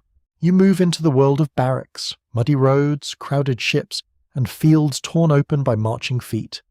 The air smells of wet wool, leather straps, horse sweat, boiled coffee, gun oil, and tobacco smoke. Men sit close together beneath canvas, their shoulders hunched against rain. Somewhere a cook pot rattles over a small fire. Somewhere boots dry badly near the heat, releasing a smell no poet has ever improved. In this weary world, tobacco becomes more than a habit. It becomes company, or has a way of making small comforts feel enormous. A dry match, a folded letter, a cup of something hot, a pipe passed from one hand to another, a cigarette tucked behind an ear like a promise that the next quiet minute will arrive. Tobacco fits soldier life because it is portable, tradable, and calming in appearance, even when the body is anything but calm. It gives people something to do with their hands while waiting, and wartime is often waiting with worse scenery. A mainstream historical fact is that tobacco was widely distributed to soldiers in many armies, especially during the 19th and 20th centuries. In the American Civil War, soldiers commonly used pipes, cigars, chewing tobacco, and cigarettes. By the First World War, cigarettes became strongly associated with military rations and relief packages. Governments, charities, and tobacco companies helped place cigarettes in the hands of millions of soldiers. The result was not only comfort in the trenches, but the spread and normalization of cigarette smoking on a massive scale. You stand in a Civil War camp in the evening. The ground is churned to mud. Smoke from small fires drifts low beneath the trees. A soldier cuts a piece of plug tobacco with a pocket knife, the blade moving slowly through the dark compressed leaf. He tucks it into his cheek and stares toward nothing in particular. Another fills a pipe, pressing tobacco into the bowl with a dirty thumb. A third holds a cigar sent from home. Saving it for a moment he insists will be special, though war is rude about scheduling those. The touch of tobacco here is rough and practical. It comes in plugs, twists, tins, pouches, paper packets. It is carried in haversacks beside hardtack, letters, socks, and items that may once have been food. Smoke curls through this camp and mixes with the smell of damp canvas. Men trade tobacco for coffee, buttons, newspapers, favours, or gossip. In places where official money is scarce or useless, tobacco becomes currency. Its value is not abstract, it is measured in want. Historians still debate how far military tobacco use should be understood as relief, discipline, addiction, or commercial opportunity. Soldiers certainly valued it as comfort, and officers often saw it as helpful for morale. At the same time, tobacco companies recognized armies as vast markets of young men under stress, separated from ordinary routines, and likely to carry habits home. The boundary between kindness and marketing is not always clean. It usually smells faintly of profit. You shift into the trenches of the First World War, where the earth is cold, slick, and crowded with fear. The air is damp against your face. Water seeps through boards beneath your boots. You smell mud, chloride lime, stale clothing, smoke, rats, tea, and the sour breath of men who have slept badly for months. Shells mutter far away. Sometimes they do not stay far away. A soldier crouches in a dugout, fingers trembling slightly as he lights a cigarette from a stub passed by a friend. The match flares briefly. A tiny sun in a wooden hole under the earth. He cups it carefully, not only against the wind, but against being seen. The first inhale slows him for a moment. The cigarette glows red. then dulls. Around him, men talk quietly, or do not talk at all. Smoke softens the smell of the trench, though it cannot erase it. It gives a rhythm to breathing. Draw in, hold, let go. For a few minutes, the body pretends there is order. A quirky tidbit comes from wartime superstition around matches. Soldiers in the First World War sometimes warned against lighting 3 cigarettes from one match.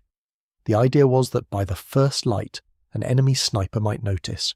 By the second, aim. By the third, fire. Whether this belief came from battlefield experience, later legend, or tobacco advertising remains debated. Still, it shows how even a simple smoke could gather ritual rules in dangerous places. Humans will make folklore out of anything, especially when frightened and bored. Cigarettes become ideal for industrial war. They are quick. A pipe takes preparation, a cigar takes leisure. Chewing tobacco requires spitting, which is inconvenient in cramped quarters where everyone already has complaints. A cigarette can be lit, smoked, dropped, shared, or tucked away in minutes.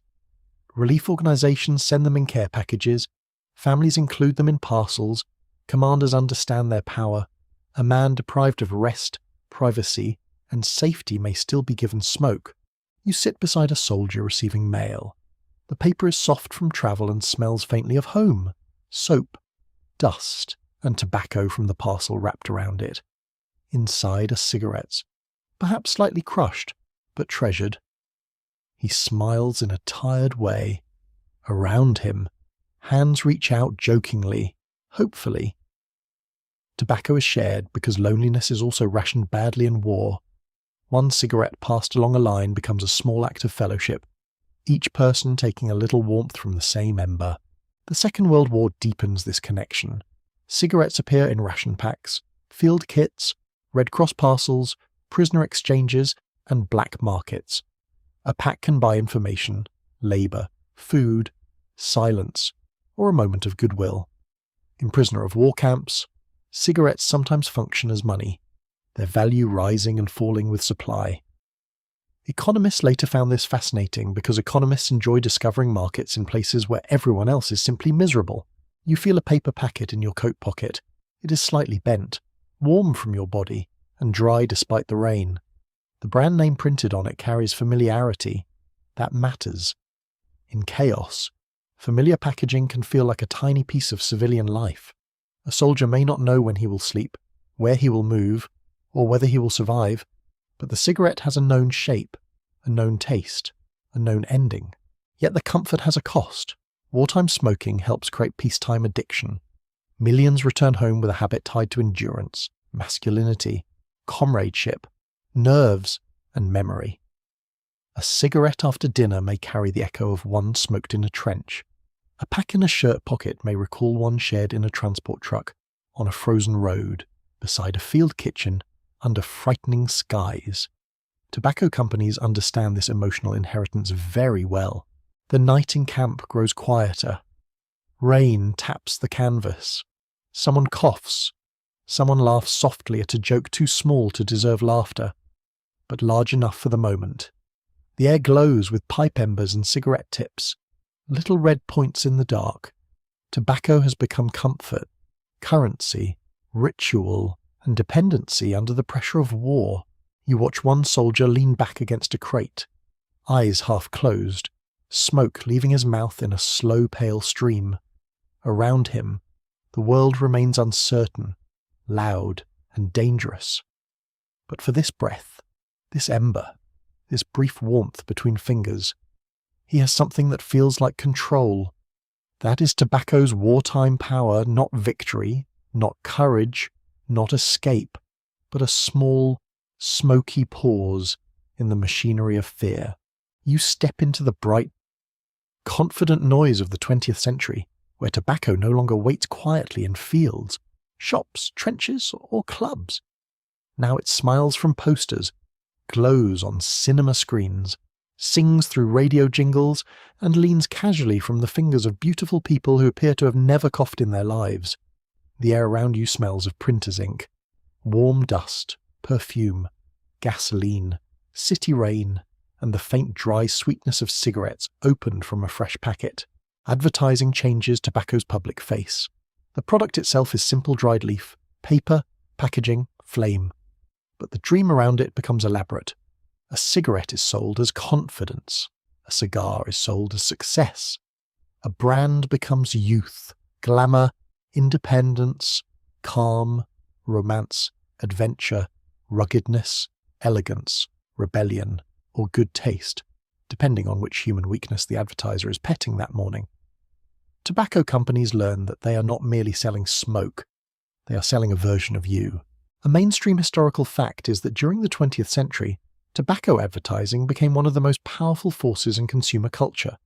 Companies used magazines, billboards, radio, sports sponsorships, cinema imagery, celebrity endorsements, coupons, doctors, athletes, soldiers, cowboys, and fashionable women to promote smoking.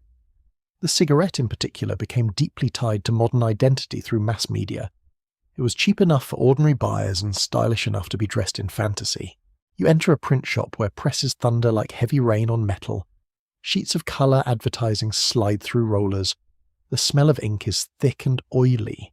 Workers stack posters showing smiling faces, clean clothes, blue skies, and cigarettes held with graceful ease. The paper feels smooth under your fingers, still faintly warm. In one advertisement, a man in a crisp suit looks relaxed after work. In another, a woman laughs beside a tennis court. In another, a doctor's white coat appears near a brand name, because apparently nothing says safety like borrowing the costume of science. The early and mid-20th century are full of health claims that now feel grimly ironic. Some advertisements suggest certain cigarettes are gentle on the throat. Others imply that smoking aids digestion, soothes nerves, or suits active people. Singers, actors, and athletes appear in campaigns. Physicians are quoted or visually invoked. The message is not always direct medical proof. Often it is softer and slipperier trust, reassurance, familiarity. The cigarette becomes a companion presented as almost hygienic, almost therapeutic, almost sensible, which is a lot of almost for something you set on fire. Historians still argue whether advertising created demand or mainly shaped demand that already existed through war, urban life, and social fashion. The safest answer is that it did both. People smoked before the great campaigns, but advertising taught them how to imagine smoking. It gave the habit faces, moods, colours, genders, and slogans. It turned nicotine into narrative. A person did not simply buy tobacco. They bought a small role in a story written by someone in an office. You move into a cinema lobby in the 1930s or 1940s. The carpet is soft under your shoes. The air smells of popcorn, perfume, wool coats, and cigarette smoke curling beneath the lamps. On screen, stars smoke with effortless timing. A match flares in close-up. Smoke crosses a face like moonlit fog. A detective thinks through a case with a cigarette between his fingers. A glamorous actress exhales slowly, turning silence into seduction. A gangster grips a cigar with menace. A soldier lights a cigarette before danger. Audiences watch, inhale the image, and carry it into the street. A quirky tidbit belongs to cigarette coupons and collectibles. Brands often encourage loyalty by offering redeemable coupons, trading cards, or promotional gifts. Smokers could collect points for household goods, accessories, or decorative objects. This meant the habit came with prizes, as if addiction were a school fair with better typography. Tobacco did not only enter lungs, it entered drawers, albums, kitchen shelves, and family routines. You step onto a city street glowing with neon signs. A billboard towers overhead, showing a cowboy under a clean western sky. The traffic below smells of exhaust and wet pavement. Streetcars rattle, heels click on sidewalks. The cowboy does not look like someone who has ever filled out a tax form, waited in a queue, or cleaned ash from a sofa. He is freedom made masculine, a landscape in a hat. The cigarette in his hand becomes wilderness for people living among elevators and office clocks. That is the magic of advertising. It lends people borrowed scenery. A worker in a cramped apartment can buy the open range. A clerk can buy sophistication. A student can buy rebellion, a tired parent can buy a moment of calm. The product is brief, but the image lingers. The smoke disappears. The promise remains just long enough for another purchase. Radio adds sound to the spell. You sit in a parlour where the wood cabinet hums softly. A family listens as a cheerful voice praises a brand between music and comedy. The room smells of furniture polish, dinner, and tobacco from an ashtray on the side table. The advertisement enters the home like a guest with excellent manners and suspicious motives. It does not shout. It charms. It repeats. It becomes familiar. And familiarity is one of persuasion's favourite blankets. Sports sponsorships give tobacco energy and respectability. A stadium crowd roars. Vendors shout. Programmes rustle in thousands of hands. Cigarette brands appear beside baseball odds as racing, boxing, and later televised events. The association is clever strength, speed, discipline, excitement. Never mind that smoke and athletic lungs are not exactly old friends. Marketing is not required to be logical. It only needs to be memorable. Packaging becomes part of the performance. You hold a cigarette pack and feel the crisp edges, the slight give of cardboard, the smoothness of cellophane. The pack opens with a tiny crackle. Foil catches the light. The cigarettes sit in neat white rows, orderly and clean. Cleanliness matters. The design makes smoke look modern, controlled, almost sterile. The ashtray can be dirty, the cough can be real, but the pack itself looks fresh and innocent, like it has no idea what happens next. The brightest advertisements often hide the darkest labour. Behind the smiling posters are growers, factory workers, chemists, salesmen, lobbyists, and executives building a machine of desire. Behind the claims of calm are bodies learning dependence. Behind the glamour are rooms gone stale with smoke, fingers stained yellow, throats irritated, lungs quietly damaged long before many customers understand the scale of the risk. Night settles over the advertising district. Neon flickers on wet pavement. Posters shine behind glass. A woman in an evening dress on a billboard holds a cigarette near her lips, forever relaxed, forever young, forever untouched by consequence. Below her, real people pass in coats, carrying packets in pockets and handbags. Matches strike. Smoke rises. The dream has done its work. Tobacco has become image as much as substance. It enters the century's mirrors and teaches people to see themselves through smoke braver, calmer, richer, freer, more desired, less alone. The plant that once needed fire now has electricity, radio, film, ink, and psychology. It does not simply conquer by taste or chemistry. It conquers by invitation, whispering from every wall and screen that a better self is waiting at the end of a match. You step into a city morning where shop windows shine.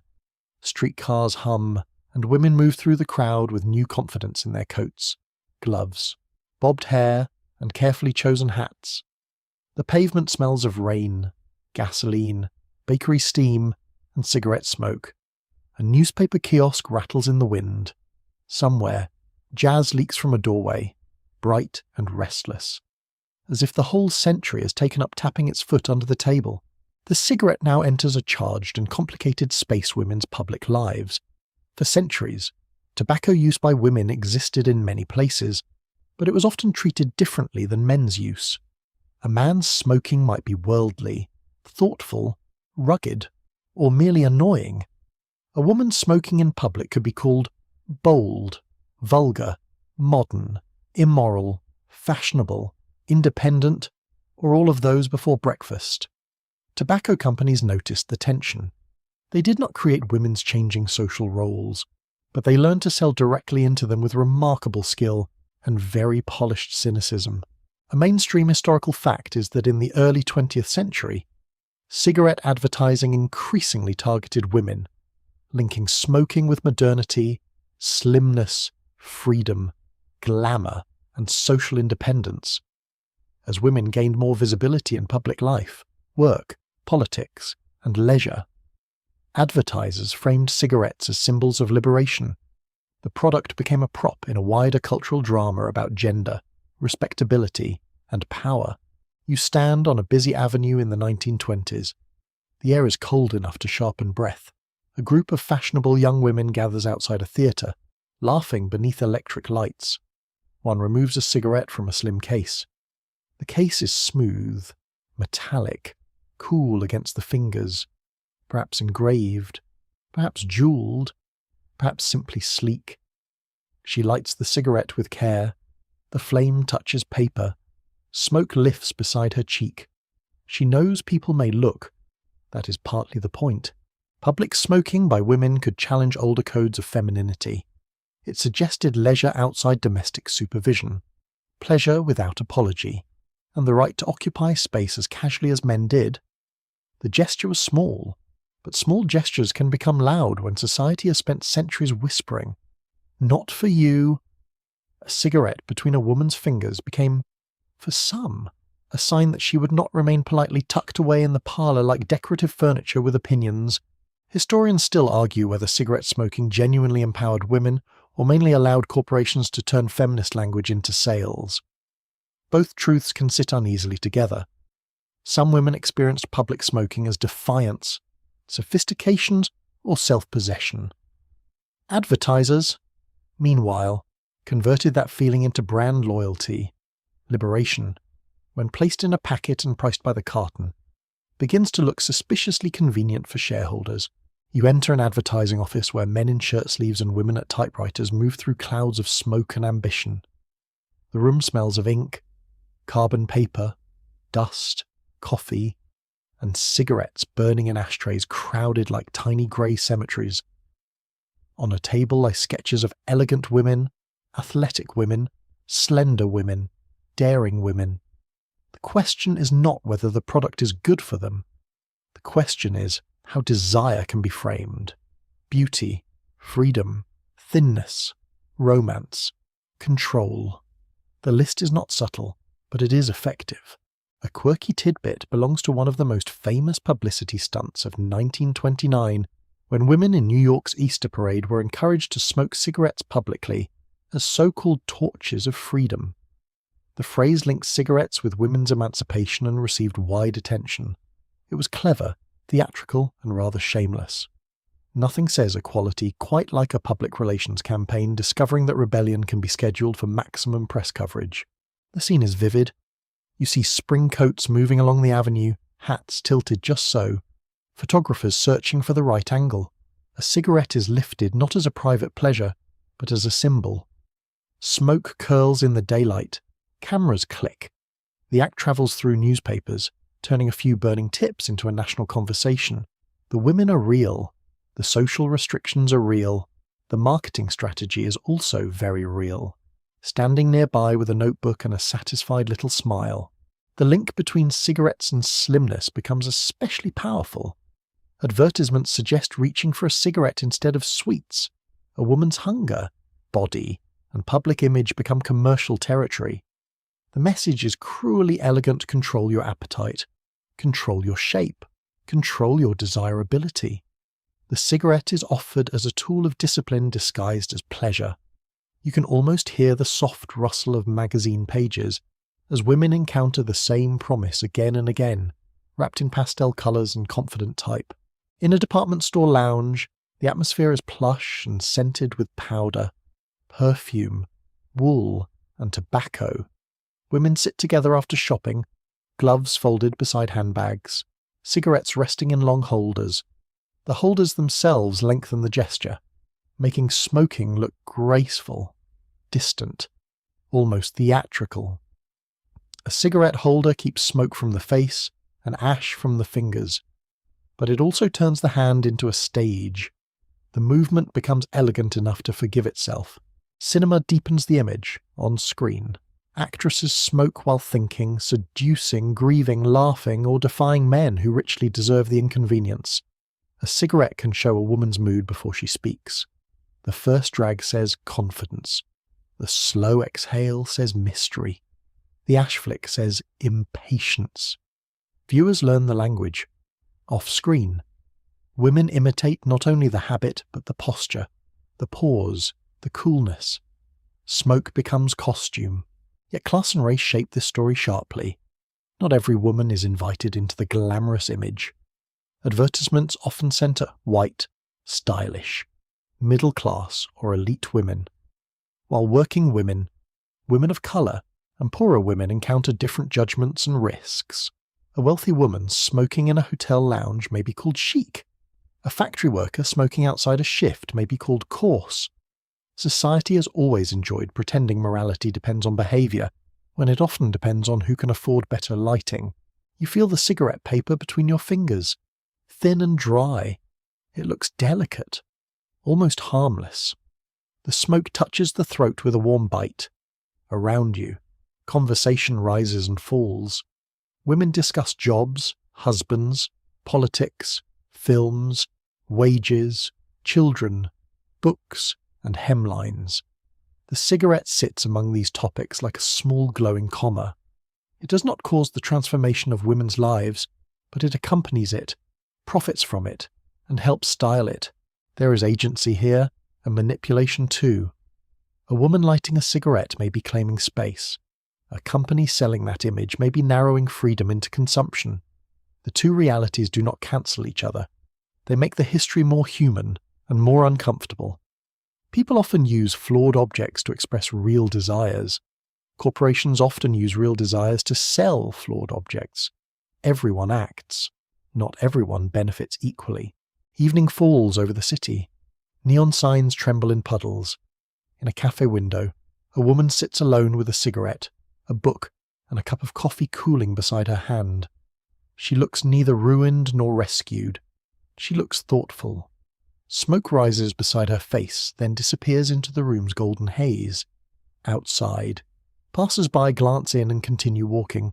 The cigarette has become a symbol with too many meanings to hold still.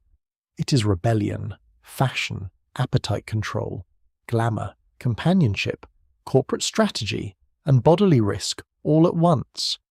In women's history, tobacco does not offer a simple tale of freedom or deception. It offers a mirror, smoky and flattering, showing how modern identity could be packaged, performed, sold, and sincerely felt. The ember glows at the edge of her fingers, small as a punctuation mark, bright enough to change the mood of the whole room. You enter a laboratory where the air is cooler than the street outside and smells faintly of alcohol. Paper, metal, dust, and old smoke trapped in the coats of men who have come to study it. Glassware catches the light. Files sit stacked on desks. A microscope waits near a tray of prepared slides. The mood is serious, but not theatrical. No thunder rolls. No single scientist lifts a page and announces the whole truth to a shocked world. Evidence usually arrives less like lightning and more like water wearing down stone. The cigarette has become ordinary by now. It rests in ashtrays during meetings. It glows in hospital corridors. It appears in doctors' lounges, university offices, kitchen tables, train compartments, and government buildings. People smoke while discussing health, which is one of history's small comedies with a very dark punchline. The smoke is everywhere, so common that it becomes almost invisible. And that invisibility is exactly what science has to challenge. A mainstream historical fact is that during the 20th century, researchers increasingly connected cigarette smoking with serious diseases, especially lung cancer and heart disease. By the 1950s, major epidemiological studies showed strong associations between smoking and lung cancer. Later official reports, including the famous United States Surgeon General's report of 1964, helped shift public understanding. The idea that smoking was merely a personal habit or mild irritation began to collapse under accumulating data. You stand in a hospital ward where sunlight falls across white sheets and metal bed frames. The room smells of disinfectant, laundry soap, medicine, and tobacco from a doctor's cigarette smouldering in a nearby ashtray. Patients cough behind curtains. Nurses move quietly in soft-soled shoes. A physician looks over case notes and notices a pattern that will trouble many people more lung cancer cases than expected. More patients with long smoking histories. More bodies telling the same story in different handwriting. Epidemiology becomes one of the great tools of this discovery. Instead of looking at one dramatic case, researchers compare many lives. They ask who smoked, how much, for how long, and what illnesses followed. They study doctors, veterans, hospital patients, and population groups. They count. They compare.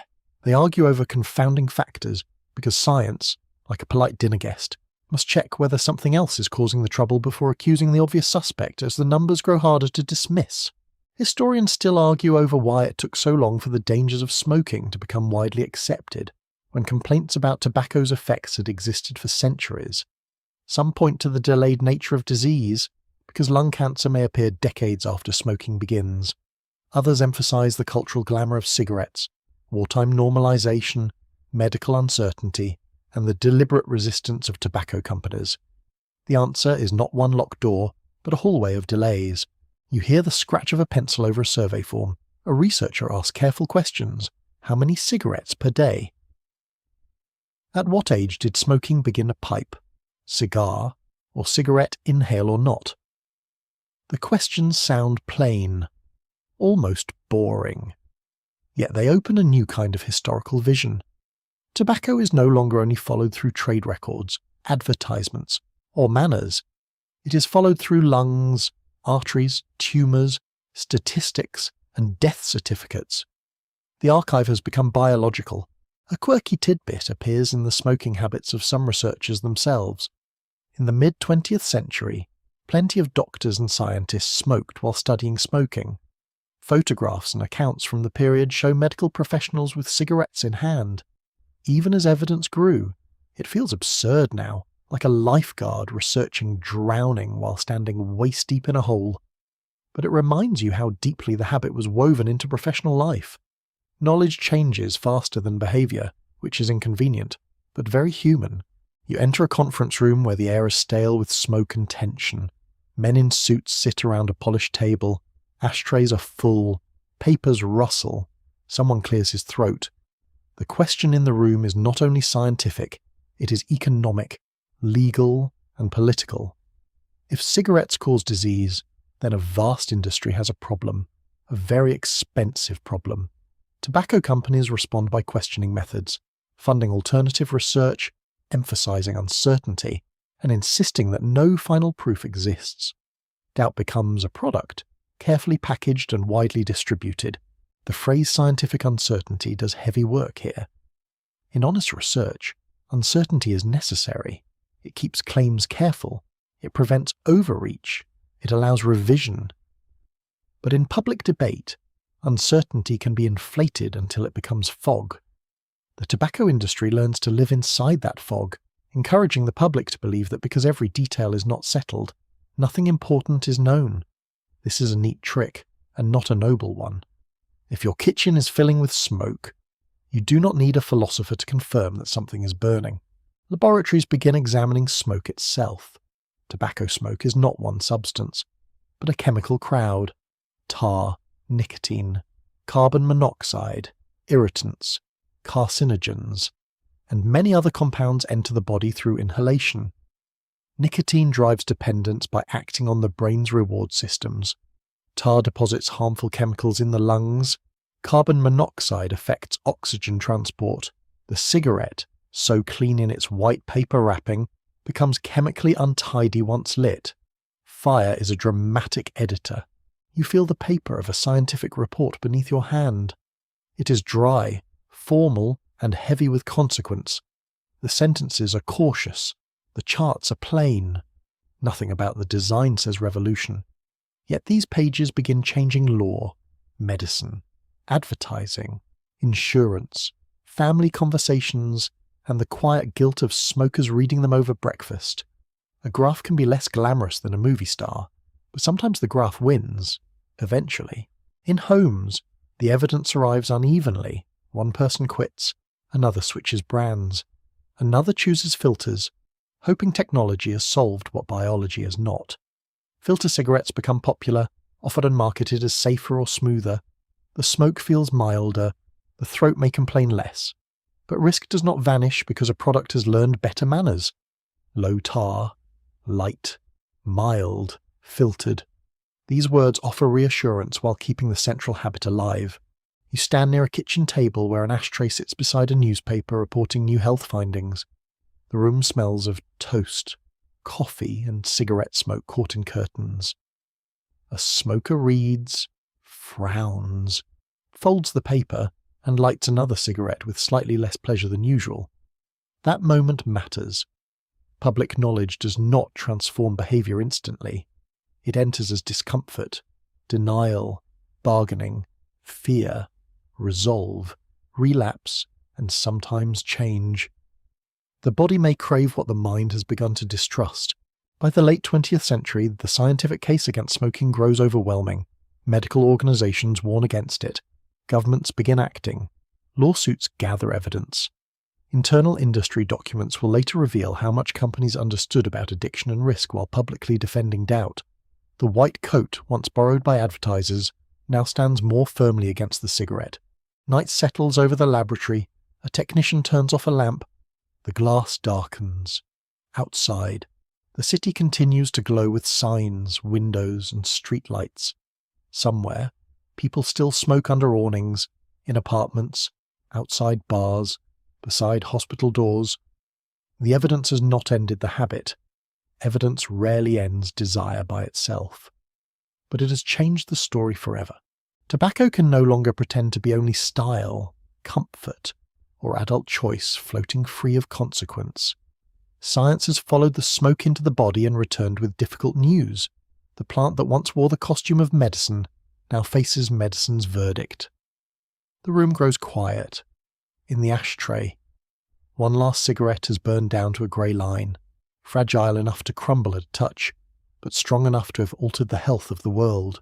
You step into a government office where the windows are tall, the floor is polished, and the air smells of paper, coffee, wool coats, and the faint ghost of cigarettes smoked before anyone decided ghosts should be regulated too. Files sit in stacks.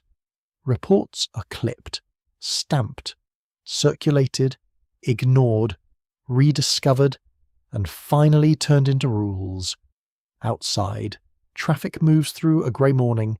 Inside, officials are trying to answer a question that sounds simple until money enters the room. What should a society do with a product that is legal, popular, profitable, addictive, and dangerous? The answer does not arrive all at once. It comes in labels, taxes, lawsuits, advertising limits, public smoking bans, age restrictions, education campaigns, and awkward conversations in restaurants where someone asks, very politely, whether anyone minds if they smoke, while clearly hoping no one has lungs. Tobacco regulation becomes one of the great public health struggles of the late 20th century. It is slow, uneven, politically contested, and surrounded by lobbyists wearing excellent shoes. A mainstream historical fact is that governments began requiring health warnings on cigarette packages and restricting tobacco advertising after medical evidence linked smoking to disease. In the United States, warning labels appeared on cigarette packs in the 1960s. Many other countries later adopted stronger text warnings, graphic images, advertising bans, smoke-free laws, and higher tobacco taxes. The aim was not only to inform individual smokers, but to change the environment that had made smoking seem normal, glamorous, and effortless. You hold a cigarette pack in your hand. The cardboard is smooth. The warning label interrupts the design like a stern guest at a party. At first, these warnings are small and polite, almost shy. They sit on the side or bottom of the pack, speaking in official language. Over time, in many places, they grow larger, darker, more direct. Some show diseased lungs, damaged teeth, hospital beds, or grieving families. The packet that once sold dreams now carries a little window into consequence. Marketing does not enjoy this.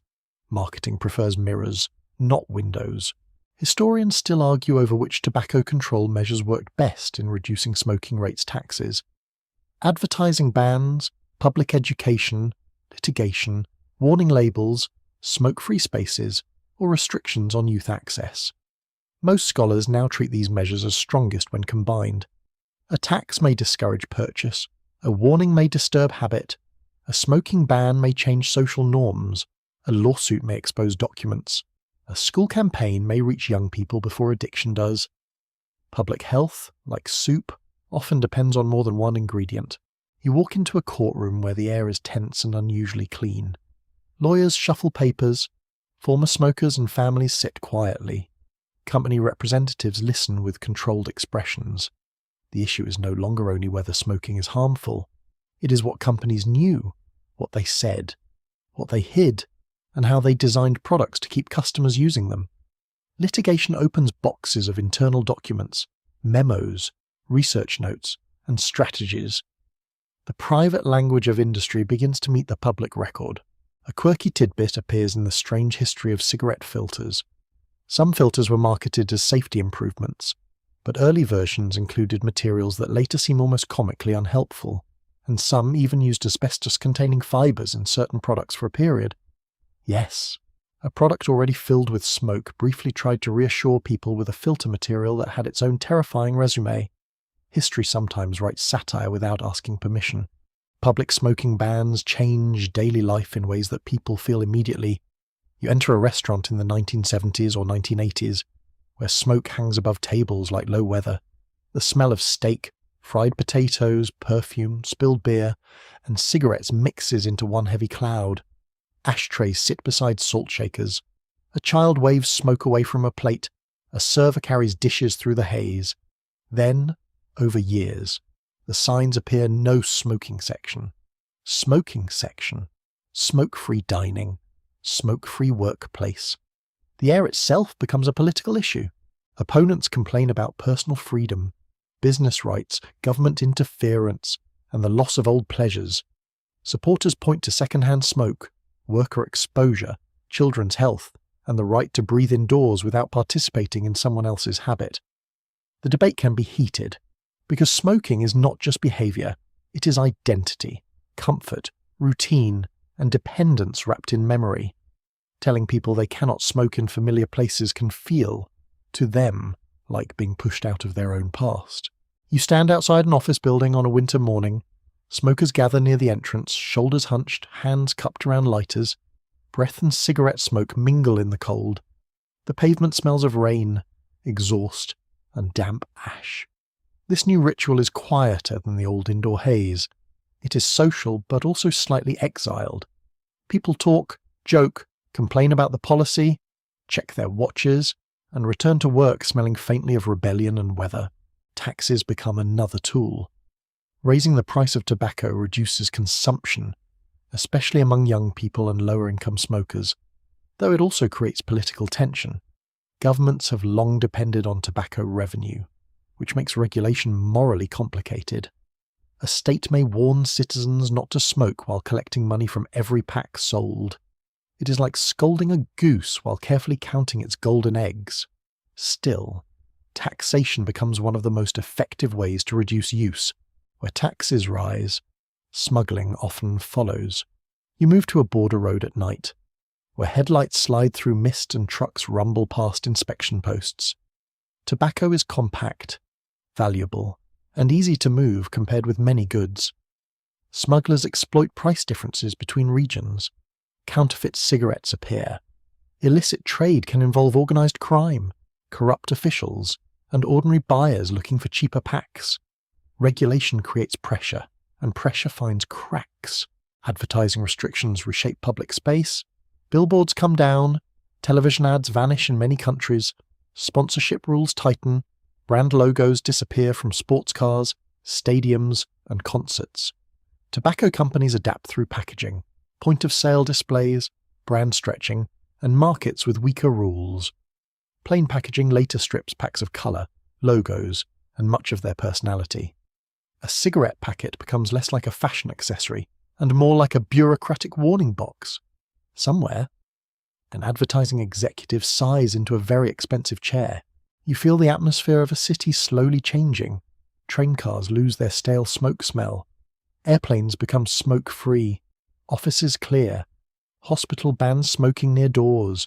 Bars resist longer in many places, because bars have always believed themselves to be exceptions to civilization. Eventually, even many bars change.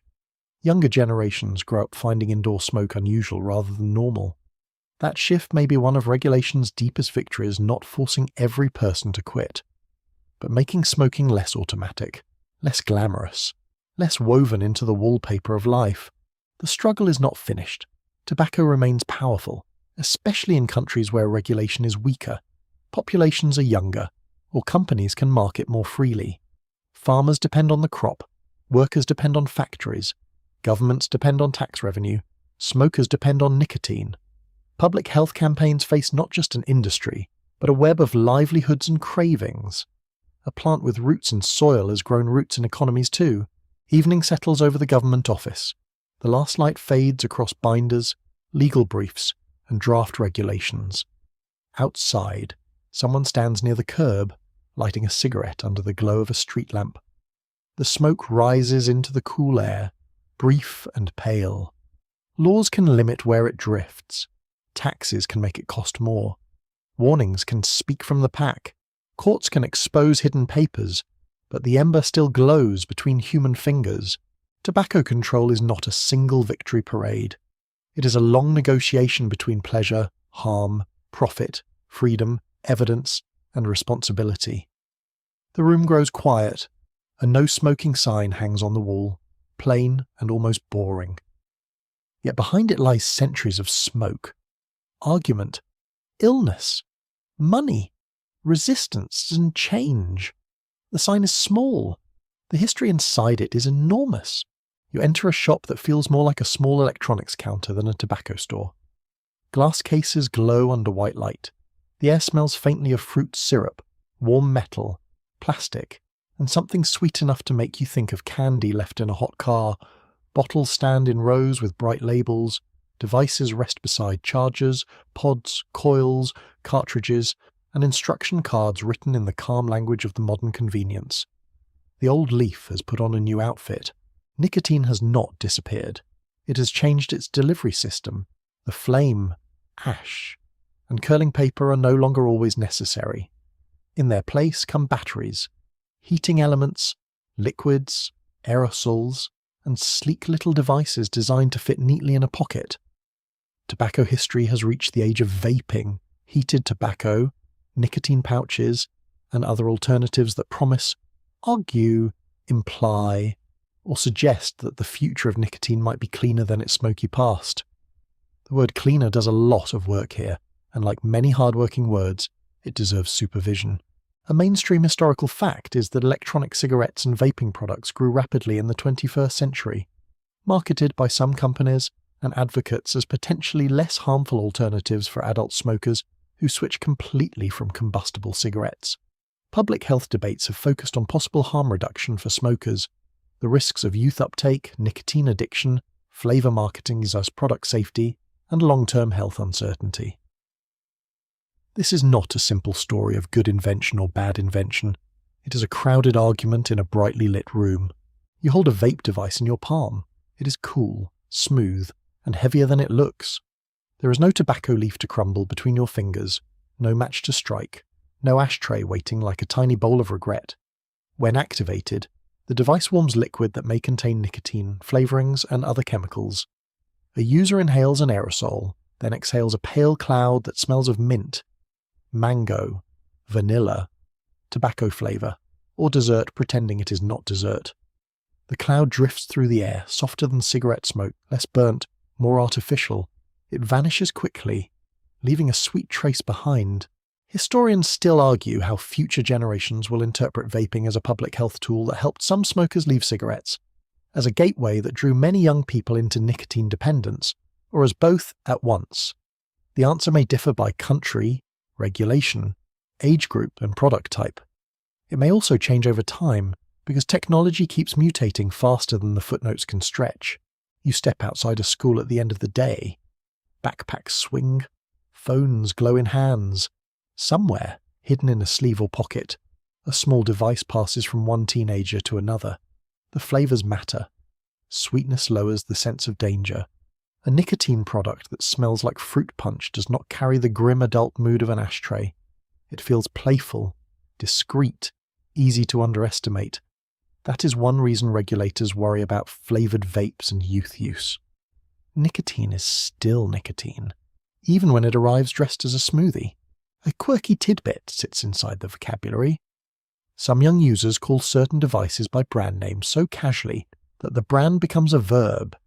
History has seen this before, of course.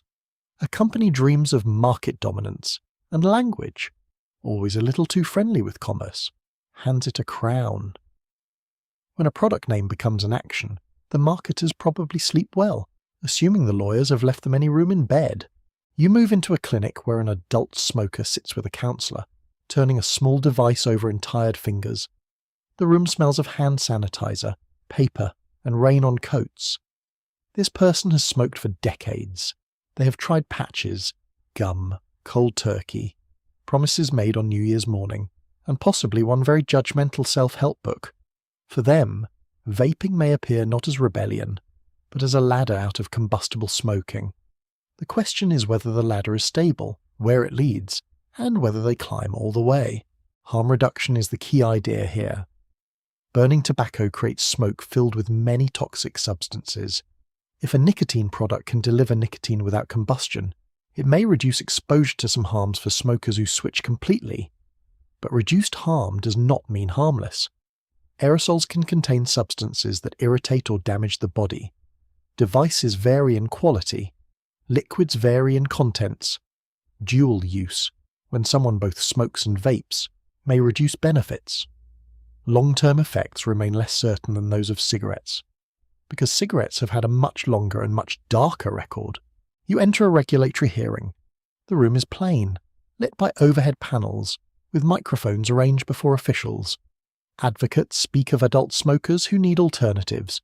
Physicians speak of youth addiction. Industry representatives speak of innovation and choice. Parents speak of flavoured products found in bedrooms and backpacks. Former smokers describe relief. Researchers describe uncertainty. Everyone uses careful words, except the people who are angry, who use clearer ones. Heated tobacco products add another layer instead of burning tobacco. These devices heat processed tobacco to produce an inhalable aerosol. The companies present them as modern, controlled, and less messy.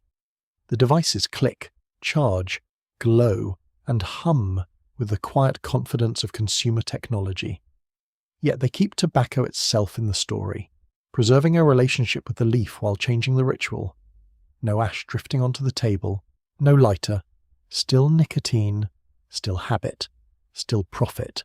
Nicotine pouches change the scene again. They sit under the lip, often tobacco-free in leaf form, delivering nicotine through the mouth, no smoke, no vapour, no public cloud. They are discreet, which is useful for adult users seeking alternatives and worrying for those who see discretion as a path around rules. The body remains the destination. Only the route changes. You think of the long path from leaf to powder, pipe, cigar, cigarette, filter, patch, gum, vape, pouch, and heated stick. Each new form arrives with promises: cleaner, safer, smarter, modern, controlled, less offensive to others, more acceptable indoors, easier to quit, easier to continue. The same object can be framed as escape or extension, depending on who is speaking and who is selling. Night falls over the city. Outside a cafe, someone exhales a cloud that smells faintly of berries. Nearby, another person lights a traditional cigarette, and its harsher smoke cuts through the sweetness. The two scents meet in the cool air, old combustion and new aerosol, ash and flavouring, history and update. Neither quite erases the other. Tobacco's modern echoes are polished, pocket-sized, and rechargeable, but the central question remains intimate. What do people seek when they reach for nicotine? Calm, focus, belonging, relief, ritual, identity, escape, or simply the easing of a craving already planted? The devices change, the market adapts, the arguments refresh themselves in newer packaging. You leave the shop as its glass door closes with a soft click. Behind you, the displays glow like small promises. Ahead, the street smells of rain and traffic. A pale cloud dissolves under a street lamp, leaving almost nothing visible. Almost nothing, of course, has been tobacco's trick for centuries. The evidence may fade in the air, but the habit remains, moving quietly from one form to another, still asking the world to breathe it in. You stand at the edge of a tobacco field in the quiet hour before sunset, when the light turns honey-coloured and the leaves seem to hold the day's warmth in their broad green palms. The air smells of soil, grass, faint sweetness, and distant smoke. A breeze moves through the rows with a soft, papery murmur, like pages turning in a book no one has fully finished reading. The plant before you is ordinary in shape, rooted in dirt, fed by rain, reaching toward light. Yet few plants have carried so much human longing, suffering, argument, profit, comfort, and contradiction. Tobacco's history is not one straight road, it is a braided river. It begins in indigenous worlds of ceremony, healing, offering, and relationship. It crosses oceans in the hands of explorers, sailors, diplomats, botanists, merchants, and colonists. It becomes medicine, then fashion, then crop, then currency, then empire. It fills pipes in taverns, powder boxes in palaces, cigars in clubs, cigarettes in factories, rations in wars, advertisements in magazines, and devices in glowing shops. A mainstream historical fact is that tobacco became one of the most widely traded and consumed psychoactive plants in world history, shaping economies, labour systems, public health, and global culture. You touch a leaf and feel its soft resistance. It is slightly sticky, warm from the sun, alive with the quiet chemistry that made the plant so powerful. Nicotine is small at the molecular level, invisible to the hand, but it has moved armies of behaviour. It can sharpen attention, soothe unease, and create dependence that feels like need speaking in your own voice. That is one reason tobacco became so enduring. It did not conquer only through trade routes or advertising. It entered the body and learned the language of habit. The field around you is peaceful, but tobacco's record is not. It helped finance colonies and empires. It encouraged land hunger in the Chesapeake and Caribbean. It depended on brutal labour systems including slavery, indenture, debt, and exploited agricultural work. It filled state treasuries through taxes while damaging public health. It made fortunes for companies and governments while burdening families, hospitals, and bodies. This is the plant's great discomfort. It gave pleasure to many while extracting payment from others who never shared equally in the reward. Historians still argue whether tobacco should be understood chiefly as a sacred plant transformed by empire, a commodity that shaped capitalism, a drug whose biology drove demand, or a cultural object made powerful by ritual and image. The answer refuses to choose. Tobacco is all of these at once. It is plant, product, medicine, poison, symbol, addiction, livelihood, tax base, memory, and smell in the curtains. History rarely offers the kindness of simplicity. It prefers to place a leaf in your hand and ask you to feel all its edges. You walk from the field into a warehouse where cured leaves hang in shadow. The air is thick and sweet, heavy with fermentation and dust. Your shoes scuff the wooden floor. Light filters through cracks in the wall, turning floating particles gold. Here, tobacco waits to be sorted, packed, and sent away. It has always been patient in storage. Humans have been less patient around it. They have rushed to smoke it, ban it, tax it, defend it, condemn it, romanticize it, study it, sue over it, and redesign it. A quirky tidbit sits in tobacco's strange role in language and custom. The phrase close, but no cigar, probably comes from old carnival prizes, where cigars were sometimes given as rewards. A person could miss the target and be told they were nearly successful, but not successful enough to win the smoke. It is a tiny reminder that tobacco became so embedded in everyday culture that even people who never touched it inherited its expressions. The plant drifted into speech, ceremony, humour, insult, and metaphor. You step into a family kitchen in the late 20th century. The table is worn smooth, the curtains smell faintly of smoke, even though the ashtray has been gone for years. Someone remembers a grandfather's pipe, a mother's cigarette case, an uncle's cigars at weddings, a soldier's ration pack, a factory job, a farm, a warning label, a hospital room. Tobacco history is public, but it is also private. It lives in photographs where people hold cigarettes without thinking. It lives in stories told with affection and regret. It lives in the silence after someone says, "He tried to quit." That is why the plant remains difficult to discuss. For some, tobacco is harm and manipulation. For others, it is livelihood, ritual, memory, or comfort. For many, it is all of these tangled together. A farmer may depend on the crop. A smoker may hate the habit and still crave it. A government may discourage use while collecting revenue. A company may speak of choice while designing dependence. A public health worker may save lives through regulation, while an older person mourns the loss of a social world where smoke once meant companionship. Contradiction is not an exception here. It is the atmosphere. You stand on a city sidewalk at night. The pavement is cool beneath your feet. Rain has passed, leaving the air clean except for one thin ribbon of smoke from someone standing under an awning. The smell reaches you faintly bitter, warm, familiar. It is less common in many public places now, but not gone. Tobacco's global presence has changed shape. In some countries, smoking has declined sharply. In others, cigarettes remain common. In some communities, ceremonial tobacco continues to hold meanings far older than commercial use.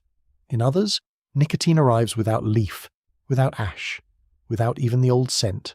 The story ends without ending neatly. A plant cannot be blamed like a person, but neither can it be made innocent once human systems have grown around it. Tobacco shows how desire becomes trade, how trade becomes empire, how empire becomes habit, how habit becomes industry, and how industry becomes argument. It shows how something intimate as breath can be connected to ships, plantations, laboratories, advertisements, courtrooms, taxes, grief, and pleasure. Now the field grows darker, the last light slides from the leaves, insects begin their evening song steady and small, the air cools against your skin. Somewhere far away, a match strikes. Somewhere else, a farmer closes a barn door. A doctor speaks gently to a patient. A person throws away a pack.